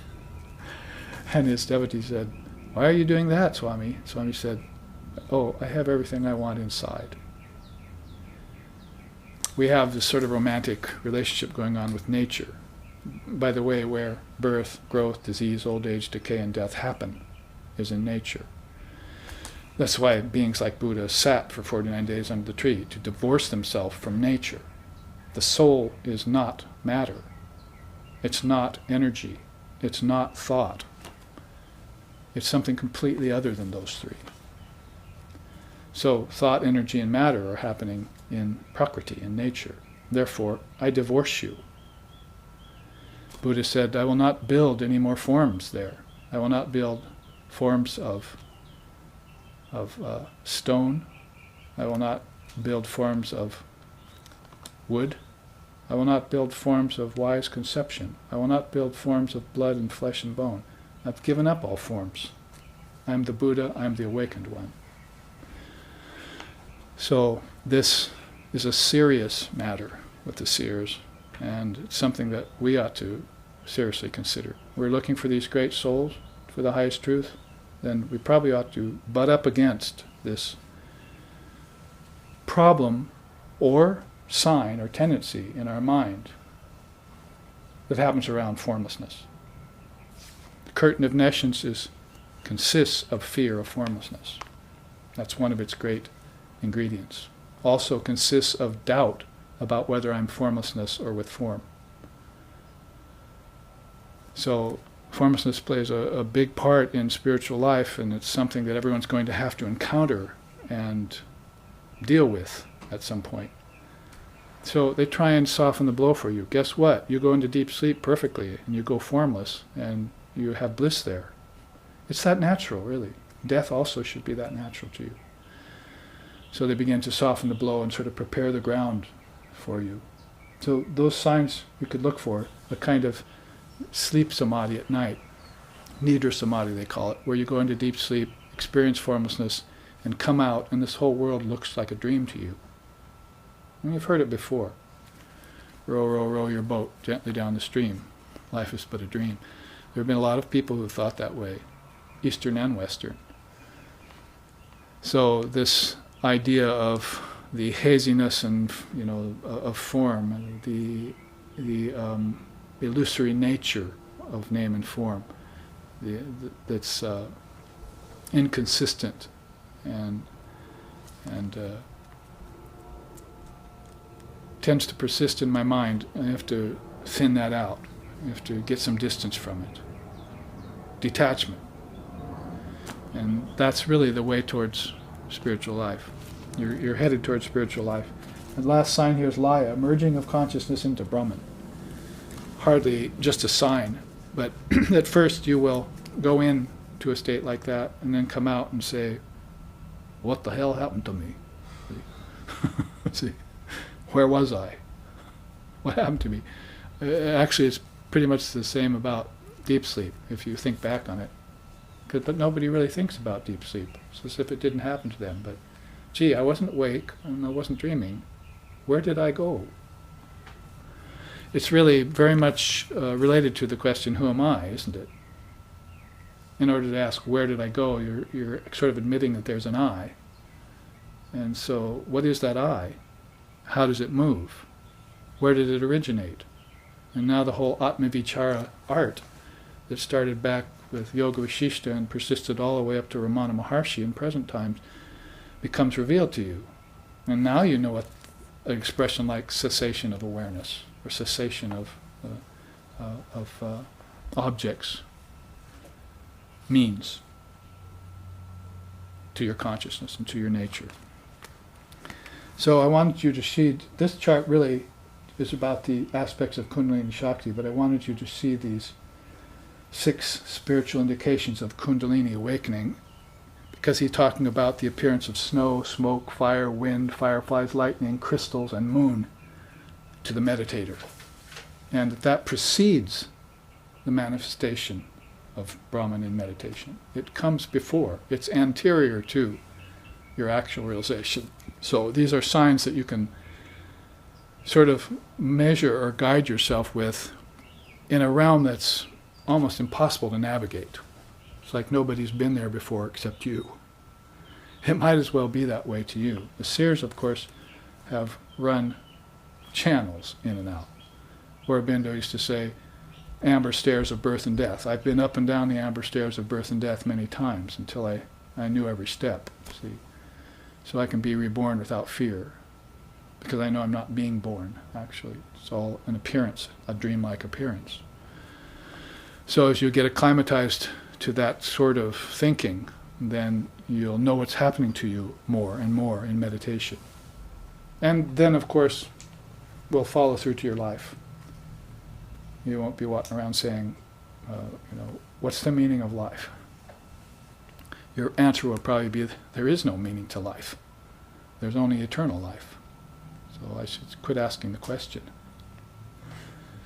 When I ran into one Swami once, one of my favorite Swamis in India, going outside the temple. He was coming in the door of the temple. And Swami, I salute you, namaste. And so we talked for about 10 minutes, and then we went our own ways. Whole day passed, and evening, I came back and met him right at the gate. He was going out, and I was going in. And so I, sort of in a jocular way, I said, Swami, are you just wandering around aimlessly in Maya? And Swami said, oh, Babaji, you should know better than that. There is no aim in Maya. Now that's a very profound statement. I mean, that's a teaching right there of profound implication. There is no aim in Maya. This is all Maya to that being who is seeing name and form and considering things to be separate. God is separate from me. Nature is separate from me. Objects are separate from me. Heaven is separate from me. I have to go there sometime. See? Hell is separate from me. If you're causing divisions like that, then you're in Maya. Name and form has completely overtaken you in every way. And so there is no aim there. There is no meaning whatsoever. It's a dream. You can do 1,000,000 evil acts, you can do 1,000,000 good acts. It will make no never mind to the formless Brahman. It will cause no karma to your eternal soul, which is stainless. So, millions and millions of good acts have been done. It hasn't changed the world one iota, has it? And also millions and millions of evil acts have been done to the world. It hasn't changed the world one iota, has it? Isn't it all just the same as it's always been? That's Maya. You're saying, I want to make change to this world. I want to make a difference. And Maya's laughing out the side of her face at you. He's going to teach me about change. I'm the goddess of change. The change he wants to make, I'll cause to change 1,000,000 times. There's only one stability, and that's for you to get inside of the indivisible soul, which is stationary, which doesn't move, and posit yourself there. That's going to be the best for you. See? They even sing songs about it. They say, like, beautiful songs too. Tamanama sadashubha sadakahe Patita dhamma vanava pavakahe Mahima tavagochara shudamane Gurudeva dayakara dina jane.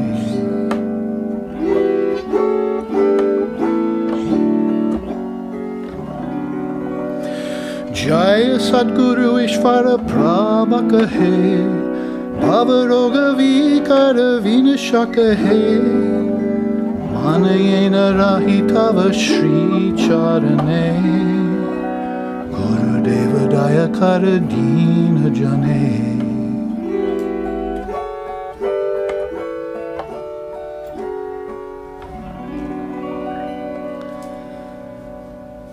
All about the divine being.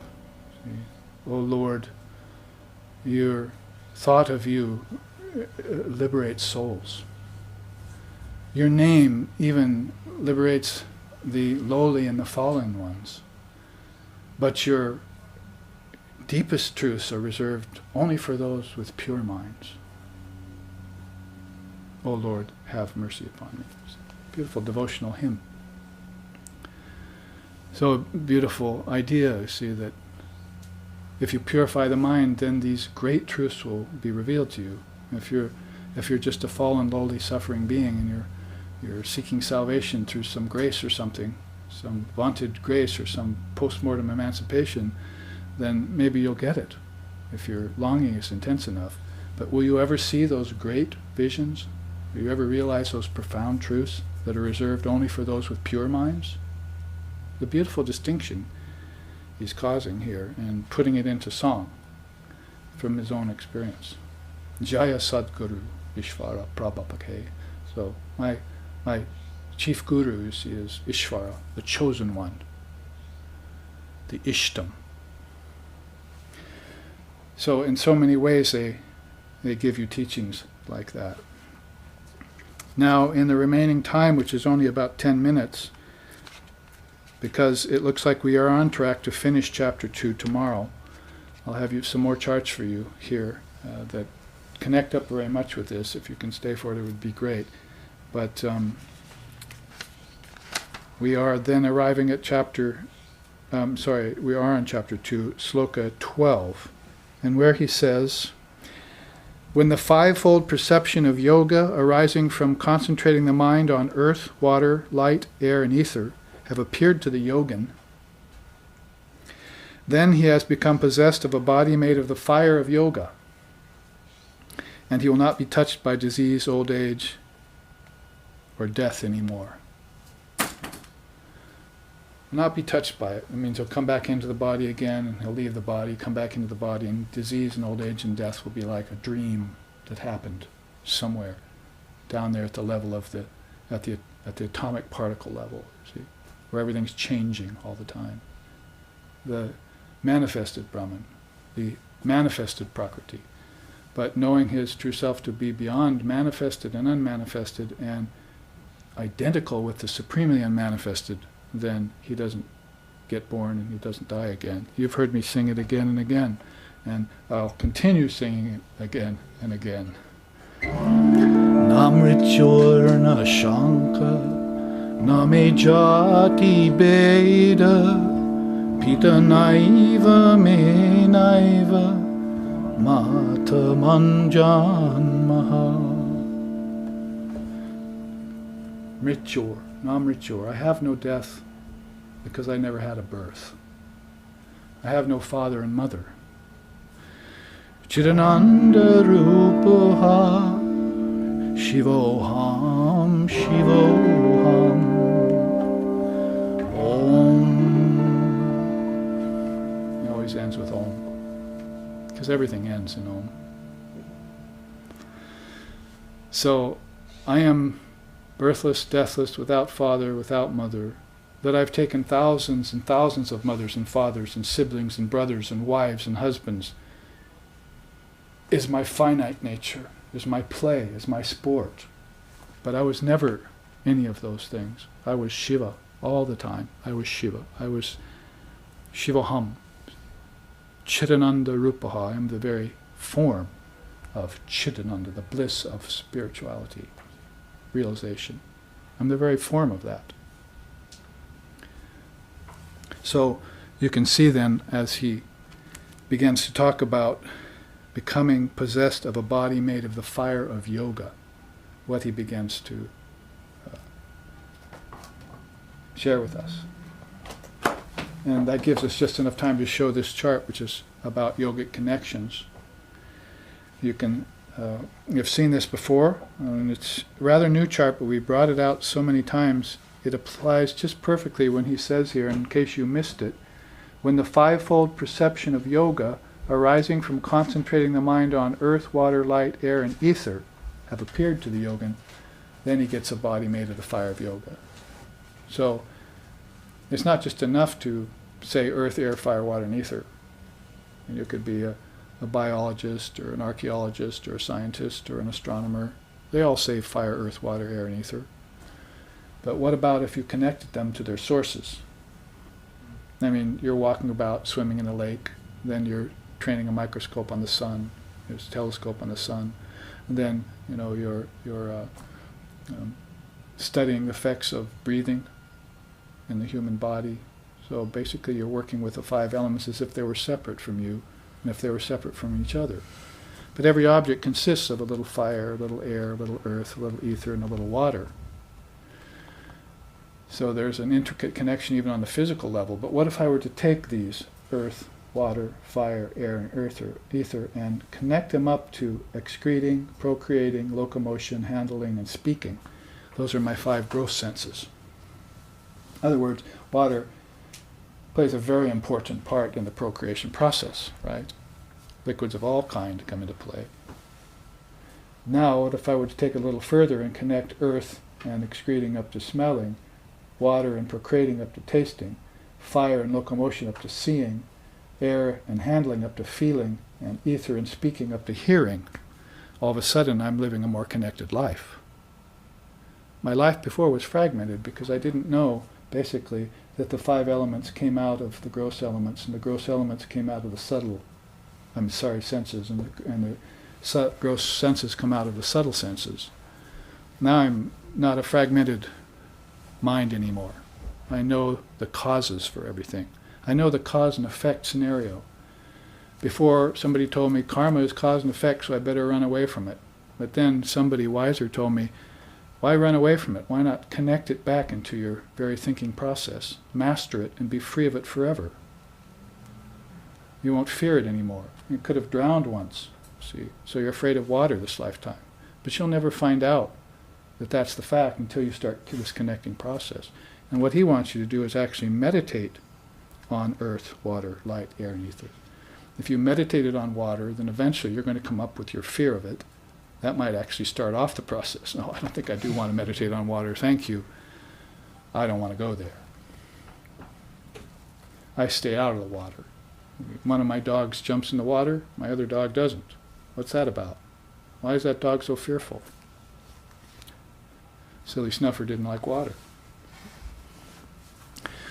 But the female dog taught him how to like it, so he would jump in eventually. So he got over his fear of water in that lifetime, you see. Happens on animals, happens in humans. There's some psychological problems back there, some knots in our consciousness. And conventional therapies are not going to get rid of them. Tend just to muck them up. You might have noticed moral people are born moral people. Warlike people are born warlike people. Peace lovers are born peace lovers. Restless people are born with restless wombs, in restless wombs. Lazy people are born with lazy wombs. Like attracts like, in other words. So why is that? Is that God's curse on some and God's gift on another? I wouldn't want to worship a God like that. A partial God. God is impartial, transcendent. In fact, I probably don't even want to bring him into this process. Leave him pure and perfect where it is. Leave him beyond gender too, by the way. So this connection goes deeper. If you connect the gross elements to the gross senses and subtle senses, you're also going to get to this idea of what we looked at earlier of the subtle elements. There they are in the boxes right across. Isn't it the 5 process we started the class with? The Pancha process. 5 elements, 5 senses, 5 cognitive senses, 5 subtle elements. You're going to want to know then that your senses have a power in them. The senses are called indriyas. Gyan indriyas, karm indriyas. Indriya means little god. The god of gods is called Indra in my tradition. So the senses are little gods. But it's not the eye that's the god and the flap of skin on your face that's a god. It's the power in them that's operating that's the little god. And if you are to draw those in, the chariot of the mind, right? All the power that goes out with seeing, all the power that goes out with hearing, all the power that's wasted on tasting, all the power that's wasted on touching in a non-discriminative person, then you have a great power that you've drawn back in, up the spine, breathed, practiced sadhana, placed in your mind, meditated upon, and attained freedom. That's how to get rid of your fears and doubts and ignorance. There's no other way. Grace is an unforeseen element in the equation, no doubt. But grace usually comes to those who deserve it, isn't it? Those who are ready for it, those who desire it. There are a lot of people who are running away from grace. They want nothing to do with God. They don't even believe in God by accident.